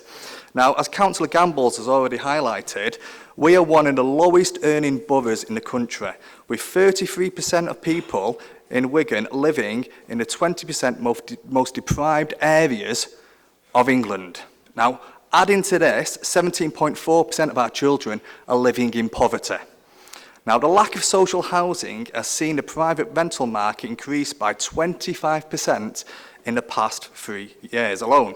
Now, 2 bedrooms in Atherton are now going private rented for £800 per calendar month, with 3 bedrooms going for £1,000 per calendar month. And this, in turn, is pushing up house prices. So this is why so many families are seeking the discounted rent and security that social housing provides. So what does this mean for local families who are struggling financially? If they were successful in switching from private renting to social renting, this would see more prosperity for them and more prosperity for the borough, as these families would have more money to spend locally, keeping the Wigan pound in Wigan and boosting the overall local economy. Now, I'm sure that all members are familiar with the revised Wigan Council housing allocation policy, which was released in April 2024, and I'll quote from that policy. An asylum seeker living in the Wigan Borough will be allowed to register whilst ineligible, but their application will remain excluded, awaiting a decision on their entitlement to remain in the UK. If they receive leave to remain from the Home Office, their application will be made active from the date they submitted their housing application. So, if an asylum seeker or a legal immigrant can register while ineligible for social housing, then when they receive leave to remain, they will automatically receive bonus housing points based on the length of time that they've been waiting on the housing register, despite not being eligible to apply to begin with. Furthermore, all applicants who are homeless or threatened with homelessness will be afforded priority on the register according to their circumstances. So, if an illegal immigrant was granted leave to remain while registered on the housing register whilst being ineligible, they would receive bonus points, and if they were housed in a hotel, for example, they'd be given priority due to being classed as being homeless. So it's evident that illegal, uncontrolled migration has created this housing crisis, which is having a detrimental financial and social impact on all of our residents. So the question is, does the leader think that it's fair to the people of Wigan Borough that asylum seekers are being prioritised over local residents under this housing policy? Thank you, Madam Mayor. Councillor Gambles. Well, it seems everybody's got a little bit to add on each of their question, which, fine, but next time, could you just add it in so that we can not keep saying we'll have to come back to you on some of those things? One of the things that you actually said, though, well, as you know, I've spoken about the allocations policy in this chamber for a number of times. In fact, your colleague, your representative on the Housing Advisory Board panel Councillor Brad Brearley, had the allocations policy explained to him at length at that meeting. So, so it was a very detailed explanation. So if you want more detail about the allocations policy, you might want to have a chat with Councillor Brearley. And within that, there are... Yes? Yes, Bob? So, Councillor Brearley? No, well, you actually asked the question. You are the representative. You are the independent you are the... Councillors, this isn't a discussion, sorry, this is a response to the question. Sorry, Councillor Brearley. Well, if you don't want to share the information that you've got from that, that's absolutely fine. That's fine, I'll deal with it. So anyway, if I can actually continue, Madam Mayor, if I'm able to continue. Madam Mayor, can I continue? Councillor Brearley, let Councillor Gambles continue, please. Can I please continue, Councillor Brearley? Thank you. There are 4 groups that we have as priorities in our housing waiting list. You've actually quite correct. You're saying about the homelessness, but since 2013, our veterans, because when it was the Armed Forces Covenant, that was when it was officially recognised. We'd done it before. People who are fleeing from violence and domestic abuse, and also our care leavers. So those are the 4 priorities. You've mentioned about illegal immigrants. When they get leave to remain, they are no longer illegal. So, but some of the information that you've actually put forward, I will happily have a conversation with you or give you information in order to actually outline it. But as I say, we need to have information before we actually are able to prepare for you. Is that okay? Thank you. Thank you. We're on to question 6 now. Councillor Fish, can you ask your first question, please? Thank you, Madam Mayor. With the ongoing issues with waste collections being missed on a regular basis across the borough, does the leader agree that more investment needs to be made to frontline services, and what steps are the council taking to resolve these problems? Is there a response, Councillor Prescott? In the following manner. This council has invested heavily in its fleet and its systems in this area. For example, the white space system that tracks in real time the process of work throughout the day and any issues relating to missed or uncollected bins. Madam Mayor, it is recognised nationally that our staff work tirelessly to ensure that we maintain the highest standards, and very proud of what their achievements of what they have achieved, while operating what can be in very difficult circumstances. Criticisms like this, to my opinion, knowing the work that they do, are unjustified. Collections, if a bin is missed, there's usually a collection within 24 hours. We aim to collect that bin within 24 hours, and we very rarely miss that target. So I have to disagree with the councillor in his comments, but we've invested heavily already, Madam Mayor. Thank you. Councillor Fish, you have a second question. Thank you, Madam Mayor. With the quality of frontline work being seen across the borough, does the leader agree that standards have dropped and that these need to be brought back up to a standard that our residents can be proud of? Thank you, Madam Mayor. Do we have a response? Councillor Prescott? We're really tired here tonight, guys. Our waste collection service, Madam Mayor, empties in excess of 11 million bins per year, with a completion rate of 99.96%, which is statistically one of the best in the country.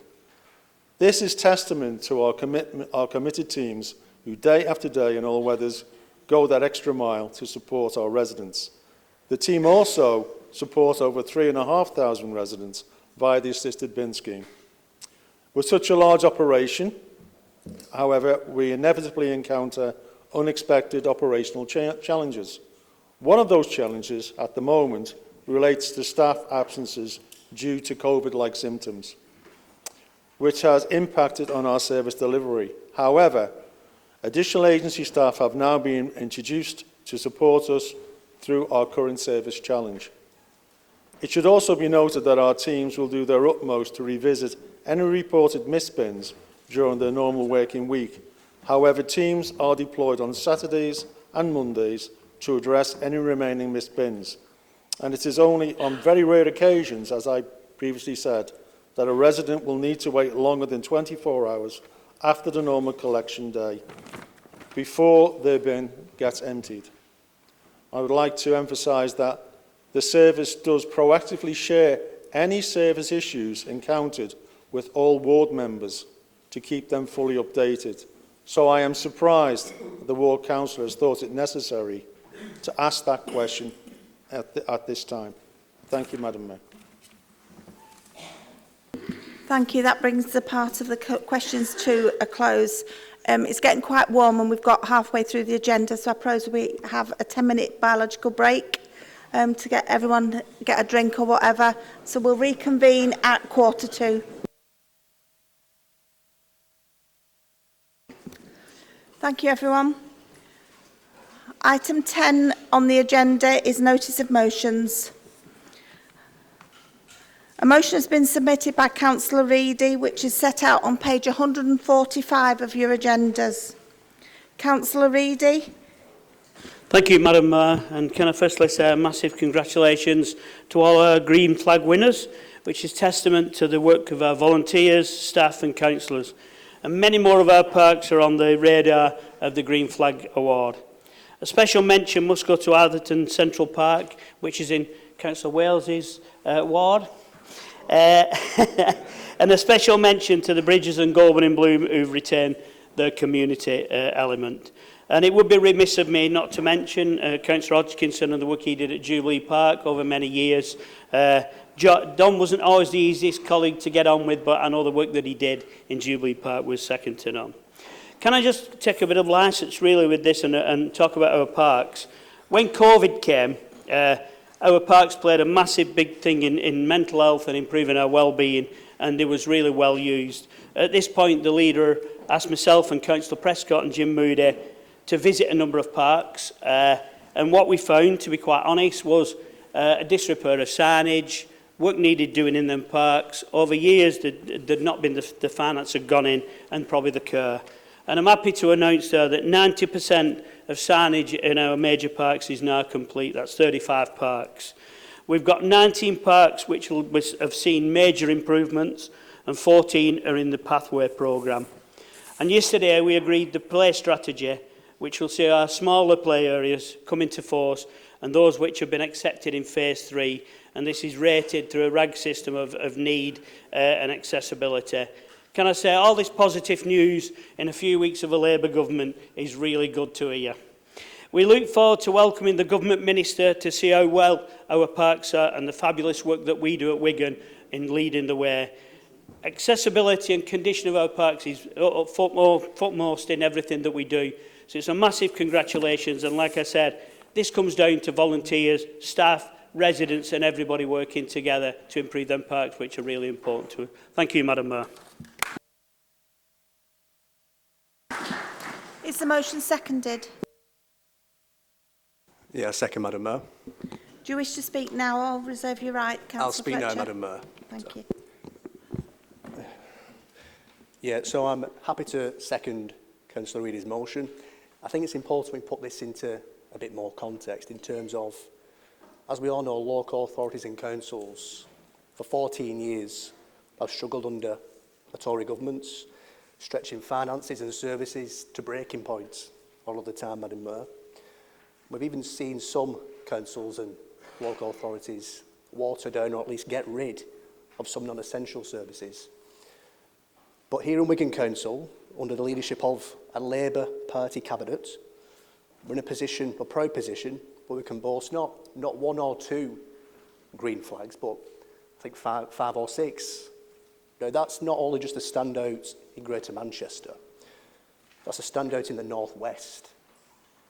I mean, these green spaces are not at the heart of our communities.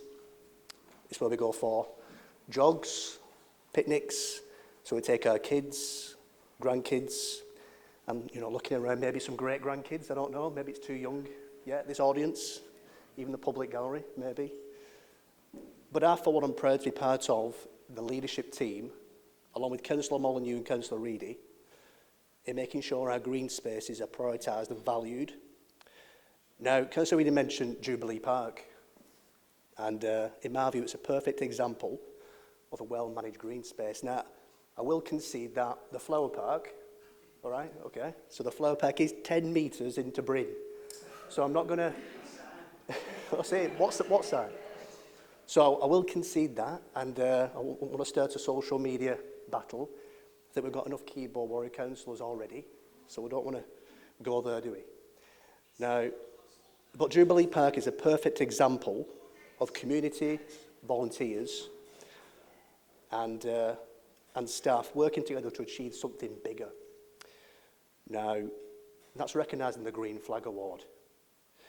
And the ambition isn't just to stop here as well, Madam Mayor. The ambition is to keep this going, as Councillor Reedy said, and Councillor Prescott. I mean, can you imagine if we would all come back here in a few years? Well, most of us come back here in a few years. You know, bolstered, we've all got a green flag. That is the ambition. We won't stop until we get there. So, on conclusion, Madam Mayor, I can fit this in right at the end. So as long as I'm the Ashton Makerfield councillor, I can guarantee that Jubilee Park will continue to be given the funding it deserves and the value and the dedication, alongside Councillor Jenny and Andrew Bulling, and also opposition councillors, to make sure it's valued. And that goes for Ashton Heath, future ambitions, Ashton Heath, Stubshire Park. And yeah, so all round, it's a positive motion, you know, universally should be accepted. And that's it. Thank you, Madam Mayor.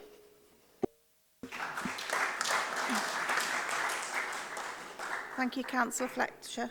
Do any members wish to speak on the motion? Councillor Anderson. Thank you, Madam Mayor. In my recent mayoral year, I had the privilege of visiting the green flag parks of this borough. Councillor Reid is correct. We have a lot to thank our parks, staff, friends of park groups and volunteers who help maintain our parks and green spaces.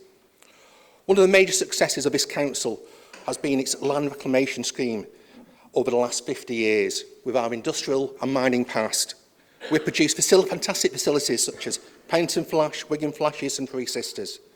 Recreation areas to be proud of. It's been one of the biggest land reclamation programmes in Europe. And it's something which left us a legacy of our Green Heart programme as well. I would encourage every resident of this borough to get out there and enjoy the, weather permitting of course, the facilities that this borough has to offer. Thank you. Councillor Jones. Thank you, Madam Mayor. Now, first of all, let me just say I agree with everything that Councillor Fletcher said, and at the end of the day we have a back and forth, but we're one town, Bryn and Ashton, and we have some lovely places. But let's be real, that's not what the motion's about. The motion, this motion today, so if that had been the motion, I'd be saying it's brilliant. The motion is to invite a minister to come and have a look at some parks. Now, so I'll just been doing a bit of Googling. I'm not the best on phones. So, rule of procedure 9.2. Motions for which notice has been given will be listed on the agenda. Scope. Motions must be about matters for which the... Do you know what? I've done my screenshot and cut it off. Basically, I do apologise. Oh, I've really made a fool of myself. Basically, my point being is, this isn't a motion. If you read the... Nah, it's cut off, Scarlett. I'll dig a bigger hole. Thank you. A motion is something about the council changing direction, making a decision, not inviting a minister to come and see a park. And that's not a dig at Councillor Fletcher, it's about the more. But I know what Councillor Reid is doing. We have a rule of 5 motions per meeting. And you'll notice with Councillor Reid, and I like Councillor Reid, it's not a personal attack. Unlike Mr Walker calling me stupid before, I don't do personal attacks. If they put 4 more, they'll get 90% of motions, Madam Mayor. If they put 4 motions in, we'll get 1 between Conservatives, Independent, our group, their group. So they just stick these silly motions in. So can we check proper that these motions are actually legal and should be heard? Thank you very much, Madam Mayor.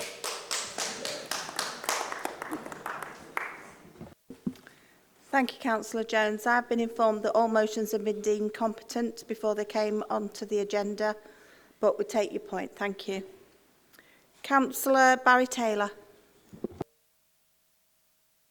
Thank you, Madam Mayor, for letting me speak on this one. I welcome Councillor Reedy's information regarding the green flag status for Pennington, Alexander and Atherton. Green flag status, very well done. But we're not to forget the parks were in our wards, but have not got the green flag status. I'd hate to think that everything was being spent on these parks when parks in our wards are not being looked at. Okay, so just a little reminder, Chris, please have a look at our smaller parks. Thank you.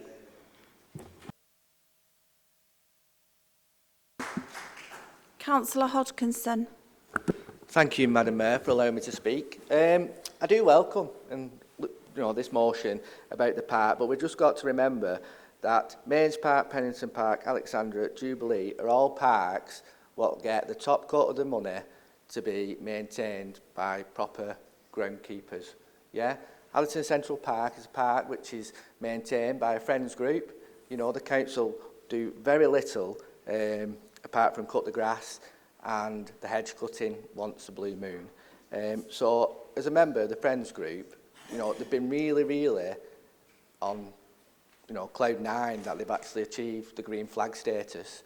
And obviously we're growing as a group. We've got people from 2 to 82, and you know, without any volunteers and friends groups in these other parks as well, you know, it's absolutely fantastic. And we're not just based at Atherton Central Park. You know, we're a group what's organised we go out to all parks within wards of Atherton, which is Atherton and Atherton South, to do anything, you know, litter picking, tidying up, maintenance and stuff like that. So I just want to, you know, reiterate the thanks to those volunteers who are actually out there to make it nice for everybody to use. Thank you, Madam Mayor.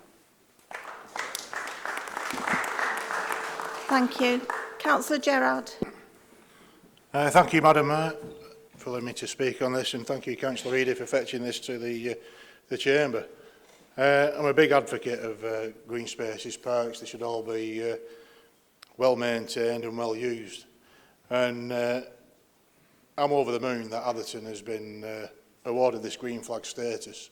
When we set up the parks group late 2015, early 2016, it was just an overgrown mess. I mean, parts of the park, what you can see, you know, you couldn't even walk round. It was that bad and under-maintained. And we got a group together, and they've been working tirelessly. And I think this green flag award goes not just to the volunteers that are there all the time, but everybody who's helped out, even if it's just for a couple of hours or a couple of years. All efforts have been aiming for this green flag status. And the Atherton Park is mainly done by the volunteers, isn't it?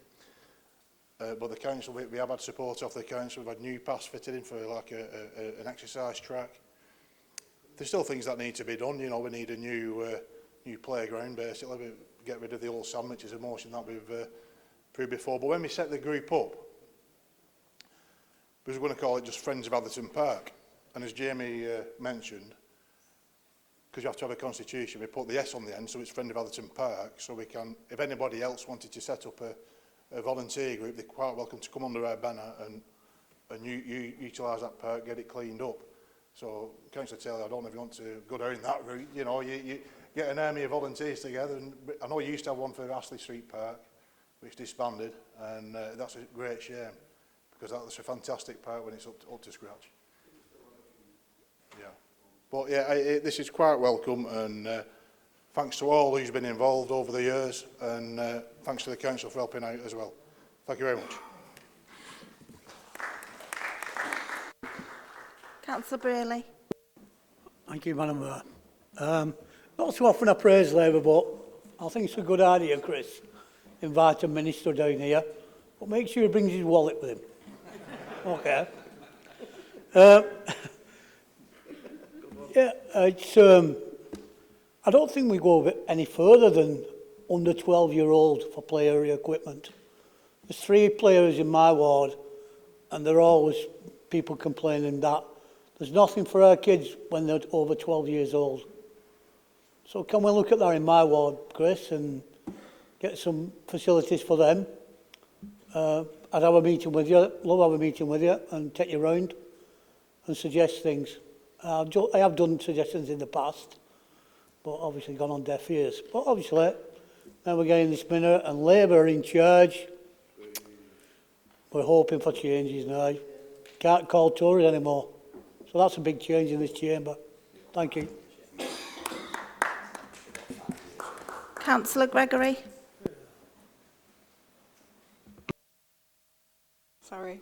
Does it go? No. Thank you. Thank you, Madam Mayor, for allowing me to speak. I just wanted to add my thanks on this motion for the work that the staff's done to achieve the green flag status, but also to thank them for the work that they've done in my ward and the work that they're continuing to do on our smaller parks. We've had some great investment in Lowton on our play parks in the last 12 months, including Oaklands Park, Pond Street Park and Winton Park, and they're making some really good improvements. So I'm proud that that's the difference that a Labour council is making in my area. Thank you. Councillor Watson. Thank you, Madam Mayor, for allowing me to speak on this. I was going to make a joke about a big Labour chequebook, but Councillor Brierley's already stolen me thunder there. But what I will say is, I think it's important we recognise the dedication, hard work and commitment of all our volunteers within our community. Community and our community groups are a real strength of this borough, and this really did come out and shine throughout the COVID crisis. But what I will say is the dedication of a particular couple, Brian and Eileen Seddon, on the park every single Sunday, in their 80s. They're that dedicated. When they have family friends coming down from Scotland, they're up and out the door at 9:30, bring your wellies, and you're on the park litter picking or mowing or maintaining the flowers. So if you'd like to see the great work that's been done by our volunteers, we invite you all to Proms in the Park in Atherton on the 17th of August. Former Mayor was there last year, we had a fantastic time, and I'm sure you've been invited, Madam Mayor, this year. So, yeah, a bit wet last year. So 17th of August, Atherton Park, raising money for the Friends of Atherton Park. You're all invited. Thank you, Madam Mayor. Good plug, Councillor Watson. Councillor Whittingham. Thank you, Madam Mayor. I've been a councillor for 8 years, and in those 8 years, I've been trying forever to get, I've been trying for as long as I've been a councillor to get Ashfield Park rejuvenated. The footpaths through the woods are an absolute disgrace, ankle high in mud. There's 2 football fields around the back. If you take the minister down there, Chris, be sure he comes in something like stilts, because the grass is so high, he'll disappear. So, I mean, unless you have it cut before he comes, you know, just to put a show on. But there's nothing being done at Ashfield Park. And you'll know as well as I do, Madam Mayor, that the toilets have never been open there for over 10 years. It'd be easier to try to break into Titanic's toilets than try to get into them. So, I mean, there's nothing being done at Standish, but do you know what? Every month I get a promise, yes, it's starting next week, it's starting next week. Never happens. Never happens. So, Chris, if you're going to do something, include Ashfield Park. Thank you, Madam Mayor. Councillor Reedy, would you like to sum up the motion? Problem. Can I firstly say thank everybody for the comments. Thought it was going to be an easy one, this, and no to talk about it. Can I just say, Steve, talk about 5 motions and filibustering. I think if you've heard the Atherton council, it's probably a bit disrespectful, really, because it is important to everybody in this chamber about parks. So I think it's a good motion to put forward. And if you read the motions, it says don't read the motion out, which I don't do. I know some people do. And in that tells you about the ministerial visit. Now, the ministerial visit will be about trying to get extra funding to do all the things that people have spoke about in this chamber. So I've touched on the small parks, and naturally, I'd love everybody in this chamber to get the parks done. I can't promise that. In our ward, we've got 3 small parks which have not been touched, so we're no different than anybody else. And across the Labour benches, I've had this constantly, but budgets are budgets. And when I spoke about the leader and about when we started this COVID, we was lucky enough to put some cash into doing what we did. We've not got a bottomless pit when there's other calls on our money to do stuff like this. There'll always be principal parks. So whether you talk about Jubilee or talk about Pennington, you'll always have them principal parks. So I can't change that. But what you've done in Atherton and other areas is great. What I would say, Bob, thanks for the praise, but it doesn't do me any good at this side of the chamber. So you don't need to do that anymore. And can I just say, Ray, in Standish, and you've said you've been at it for a long, long time, 14 years of a Tory government, and you've never had any ministers up. No, you've never had any ministers up to look at what it is. No, I've not made any promises. And can I just... Councillor Whittingham. And can I just say, if the grass is that high, you want me to cut it before the ministers go, I'll have to do, because I'm going to be in real trouble if the grass is that high. But as you can see across the chamber, everybody's got a big, this is big thing for everybody in the wards. We're going to try and touch that. We've got a list of what's been rated by officers in Bewell, of what needs doing, what's the accessibility and everything that goes there. So let's hope we can touch on that. Let's hope we bring the minister in and they bring some cash with them, whether it's a woman or a man. It's a woman, you see, there we are. So we'll definitely have to get some wellies because the high heels will be no good. So to get that, we do that and across the piece. So hopefully we get investment, we get improvements in our parks, and we carry on doing what we've done. Thank you, Madam Mayor.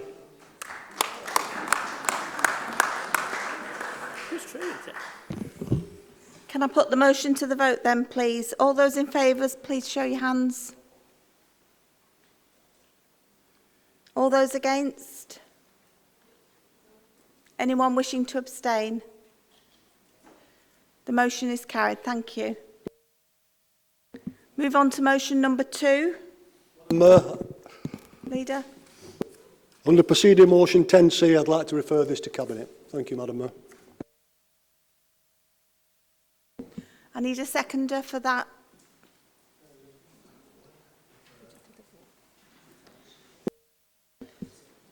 So we'll take a vote on the deferral of the motion. All those in favour, please show your hands. All those against? Any abstentions? Just one. The motion's carried. Thank you. We'll move on to motion number 3. A motion has been submitted by Councillor Merritt, set out on page 92 of your agenda. Councillor Gerard, what's your point of order? Which rule has been broken? Motion. Just usually we get an explanation as to why and when we can expect it back. So that could be forthcoming. I'll be grateful. No, it'll be referred to Cabinet. You'll get the decision after that. Under the Constitution, that doesn't happen in the meeting. Thank you. Councillor Merritt. Thank you, Madam Mayor, for allowing me to speak. I am aware I've spoken in Council before about the significant financial pressures on children's service as a whole.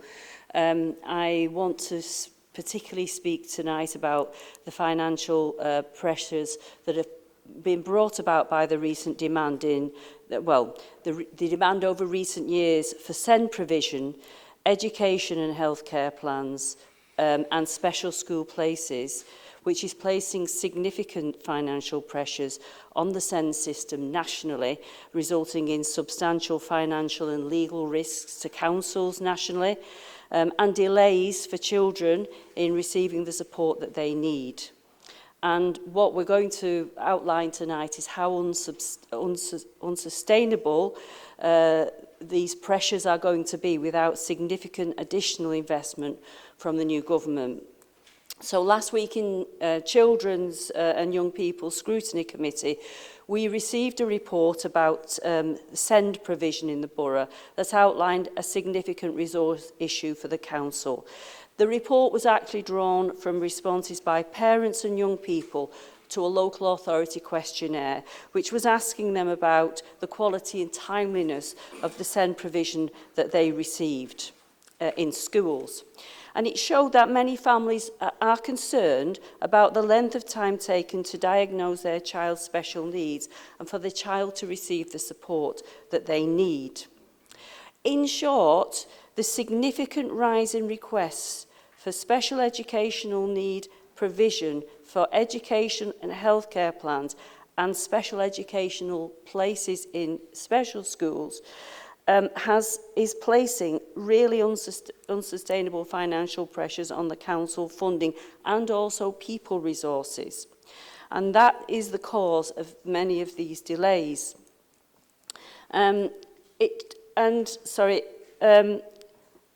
To them receiving the diagnosis of need and support. And Wigan is not alone in facing this crisis. It's a national picture. Councillors in the Children and Young People Scrutiny Committee last week rigorously scrutinised this report, and there was a team of SEND professionals from the local authority and also from the National Health Service SEND team who spoke at length to us about all they were doing to remodel and reset services to improve waiting times. But they are hampered by a lack of financial resources to increase their capacity to meet this growing demand. And just to give you some indication of the scale of the problem, in the last 5 years, requests for educational and healthcare plans and assessments of children and young people have increased by 94%. And the number of EHC plans that the council maintains has grown by 76% since 2018. Consequently, the high needs budget, which provides the additional funding for these EHC plans and the support that children need, is under significant pressure, some of which can be attributed to the rise in the SEND population. But this has been compounded further by the demand for special school places. Approximately 39% of children and young people living in Wigan attend a special school, which is higher than the national average, and the demand for resources far outstrips the provision that we have in the borough, which means a high number of children are placed in provision in other areas. This increasing demand for special school places has also led to an over-reliance on the independent sector to meet the special educational needs of children and young people living in Wigan. Whilst the former government moderately increased its high needs funding allocation, this did not keep pace with the growth of children and young people identified with SEND and requests for EHCPs and special school places. And these financial pressures have been compounded further by the reduction in the purchasing power of school spending per pupil, which now is about 4% lower than in 2009 and 10. Our schools report that the increase in pupils with SEND, particularly pupils with mental health issues and neurodivergence, or autism, has created significant resource issues for them as well, as they pay the first £6,000 of support for each SEND pupil.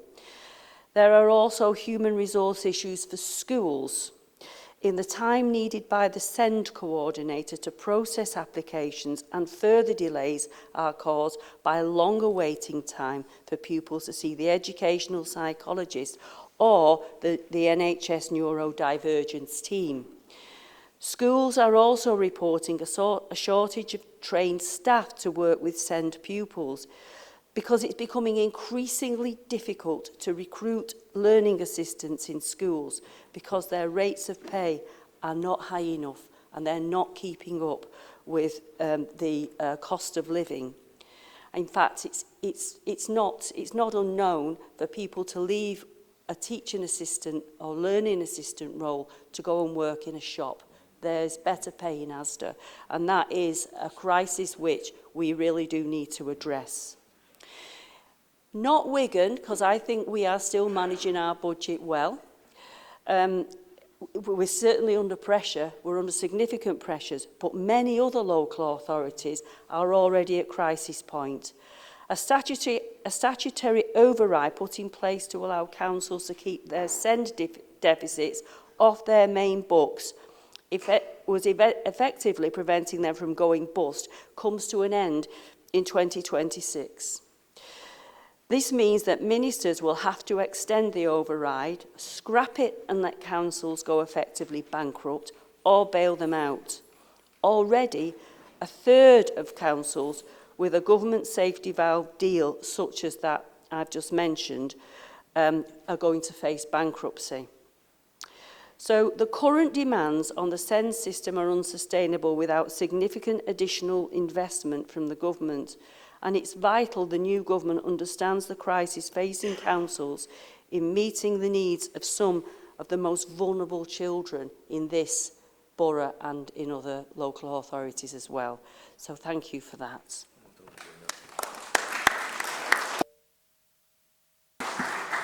Is the motion seconded? I'd like to second the motion. Thank you, Councillor Bullen. Would you like to speak now? I'd like to speak now. Thank you, Madam Mayor. In seconding the motion, I'm going to share with you some evidence from the F40 group of local authorities, of which Wigan is a member, in relation to the current crisis in special educational needs and disability in education.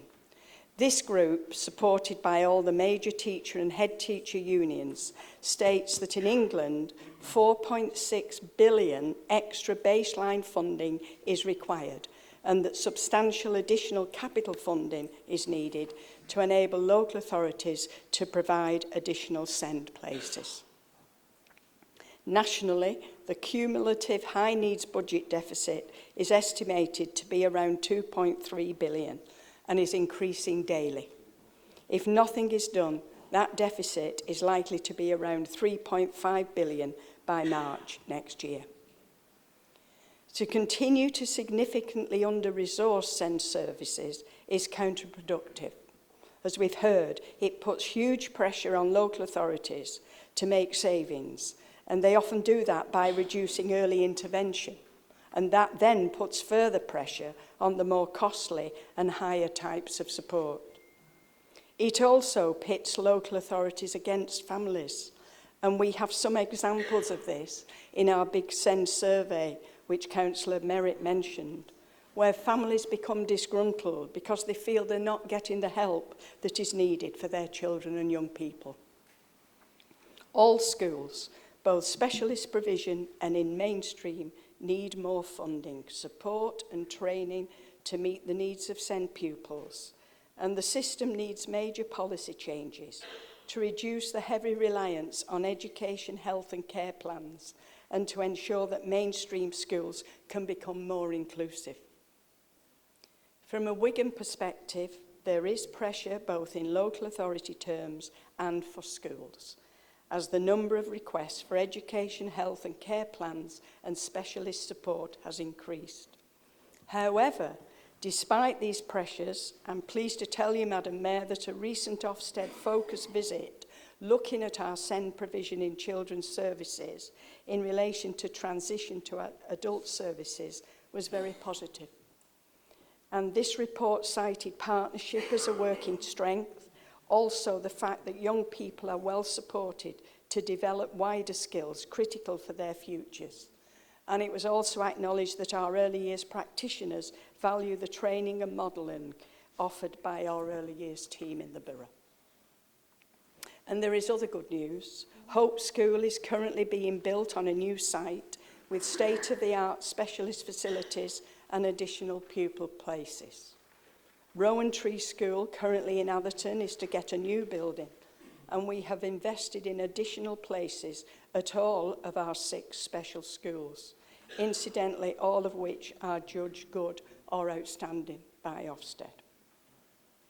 One of our priorities to develop inclusive education in mainstream schools has come to fruition with a very successful resource provision at Cansfield High, where pupils' education is provided by this very successful high school with the addition of a specialist unit for autism on the school site. And we plan to have more resource provision units in the future. The motion asks that the new government address the issues of SEND education. I feel we do have some assurance that the new Labour government has already listened and noted concerns.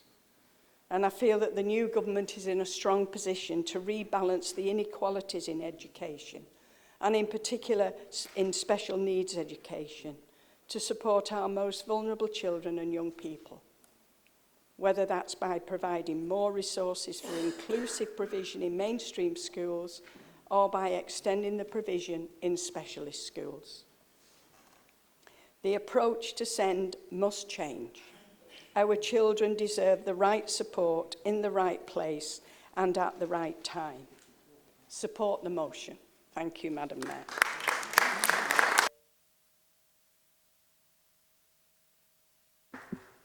Councillor O'Byrne. Thank you, Madam Mayor. I just want to have a couple of comments and a couple of questions. When we say, is it 39% of our children in Wigan have special educational needs? I just think that seems such a large number. Do you think it's like more diagnosis, or there is actually an issue we need to look at? And also, like I've had two families this week who've asked me, oh, sorry. I've had a couple of families this week asking me, they've had the applications for special schools turned down, and I don't know, have they been turned down because there just are no places, or because those children's needs don't seem to qualify for the special schools? And one other point is, when we say we're writing to the government, which department, who actually writes to the government, and when they get a reply, does it get distributed to councillors so we know what the government have already actually said? Because we seem to write to the government a lot, but I never really seem to hear what the replies are. Thank you, Madam Mayor. Thank you. Councillor Jones. Thank you, Madam Mayor. They're going to blame that Conservative government why you've had no reply. It's a good point, though. Could we ask that? Could the reply be shared amongst councillors that we get off the government going forward? Now it's a Labour government, Madam. I think it'd be very, very helpful. I agree with the motion, 100%. Be supporting it. And something that you said there with the funding has got me thinking. Makes sense to me about some things I've been dealing with my residents. And that is just like Maureen's just said, is seem to be very strict on turning people down. So in this instance, I'm dealing with something where it's regarding travel for the child. Now, the council have accepted the medical grounds for the child. It's been going on months and months and months. And now, after no reply for months, they say, right, we want the parent's medical background. I've had to send this now out the members' inquiry system up to a director, and it just concerns me. Are our officers having to make strict decisions now in order to, because of this deficit that we've got?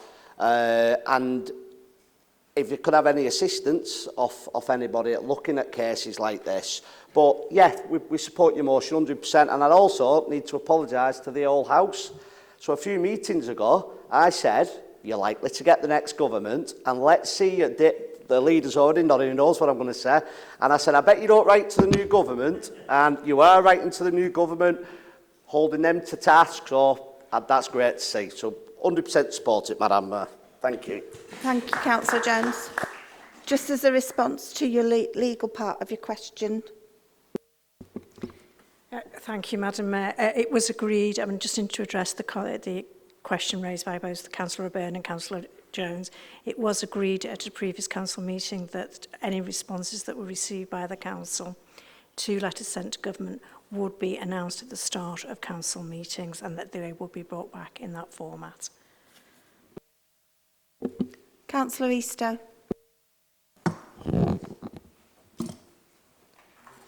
Thank you, Madam Mayor, for allowing me to speak. I support this motion.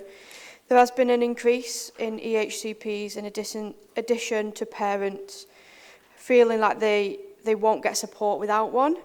This is because there's a systemic crisis of underfunding of schools, SEND provision, a cap on educational psychologists, budget cuts to teaching assistants, and I think we all agree that we need change. I spoke to an advocacy service called My Sensibility, which is based in the ward of Tilsley and Moseley Common.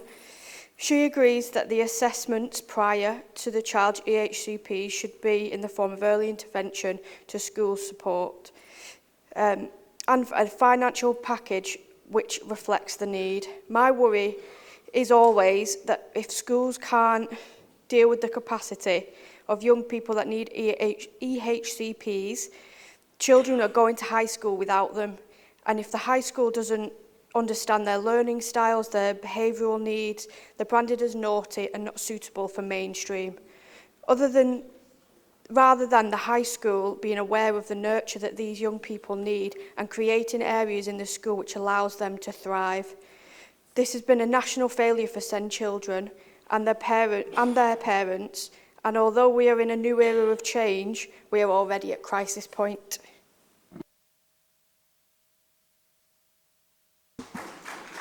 Councillor Watson. Thank you, Madam Mayor, for allowing me to speak on this. A really good motion. I'm really happy to support this. Pre-COVID, the two scrutiny committees, Young People and Adult Health Social Care, went on a couple of site visits to look at the provisions within the borough that we provide for our SEND children. And I think that's something we can do again going forward, because the more education we have on this subject, the more we can fight for the correct education for our young people. Thank you, Madam Mayor. Councillor Myler. Thank you, Madam Mayor, for allowing me to speak. I 100% support the motion. I think something that's already been brought up once is the need for early intervention before it reaches a point where children are really struggling in schools, and I think that a boost in funding could massively help support that. So just want to say that I do 100% support the motion. I'm glad that it's been brought to Council. Councillor Brayley. Thank you, Madam Mayor. I'm very confused about this. Councillor Molyneux says we're best council. Loads of money, but yet we're struggling in areas we should not be struggling in. Our council tax pays for education. Well, that's what everybody thinks. So there should be places.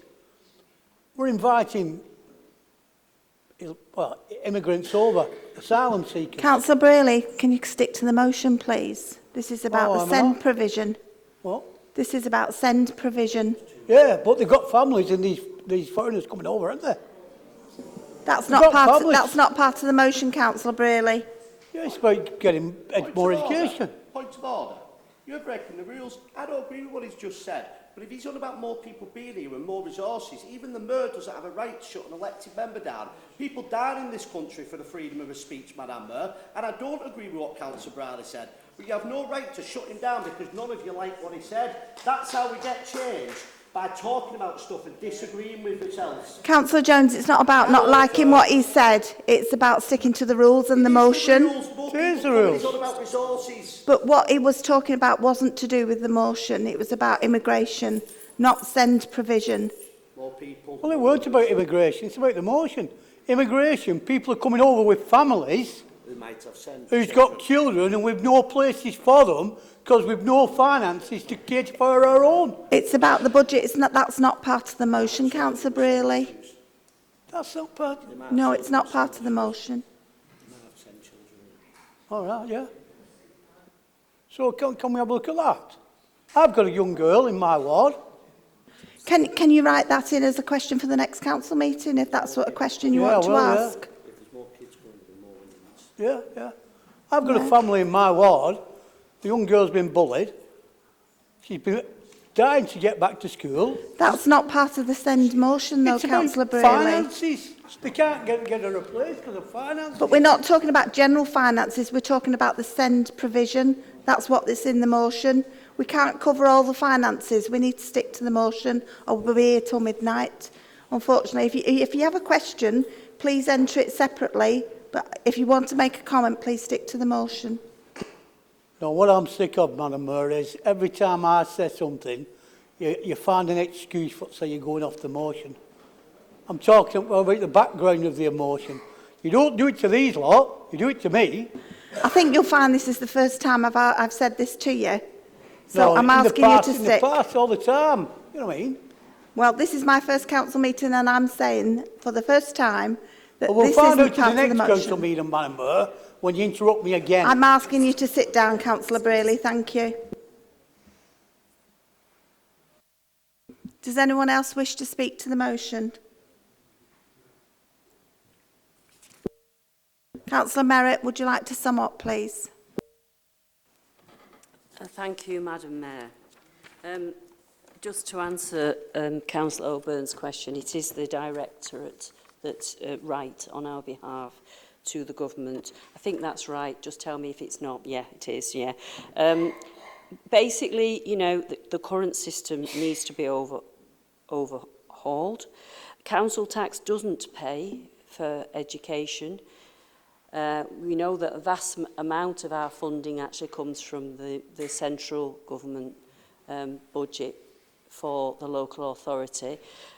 We wish we had enough council tax that would enable us to pay and resource this area far more, but we don't. The send increase is not due to an increase in immigration.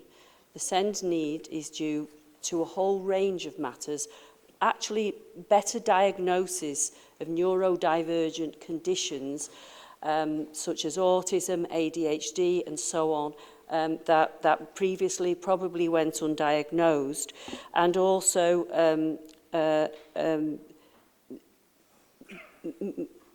issues that were exacerbated due to the COVID crisis.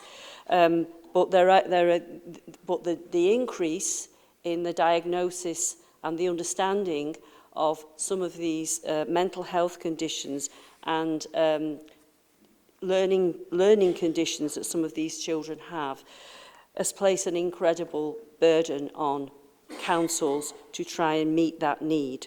And it isn't simply, you know, money resource, it's people resource. It's the number of educational psychologists that we need. It's the number of NHS neurodivergent specialists we need to do the diagnosis. It's a whole range of issues. And you're quite right, we will challenge our own government for the sake of children and young people and our residents as a whole in this borough. And that's why we decided that we would write to the new government at this very early opportunity to ensure that they understand the way in which, you know, children, families, schools and councils are struggling to contend with this very important issue. Thank you.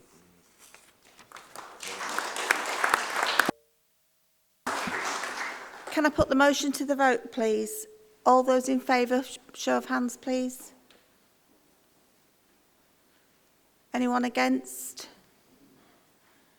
Anyone wish to abstain? Thank you. That motion is carried. Motion number 4 has been submitted by Councillor Gambles. Councillor Gambles. Thank you, Madam Mayor, for allowing me to speak, but not for very long, everyone. You'll be pleased to know. As you remember, I've previously asked members to withdraw motions when the work's already ongoing. And I'm doing exactly the same. So as legislation on section 21 has been included in the King's speech, I'm respectfully requesting, Madam Mayor, to withdraw my motion. Thank you. Thank you, Councillor Gambles.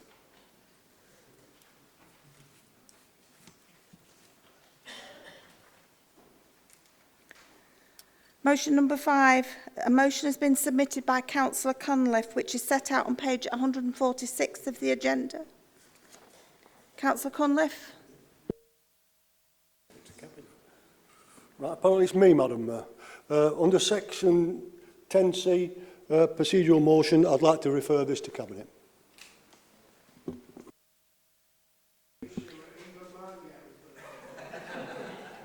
Do we have a seconder for that, please? Thank you, Councillor Anderton. Can we have a vote? All those in favour, show of hands, please. All those against? Anyone wishing to abstain? 1. That motion's been referred to Cabinet. Thank you.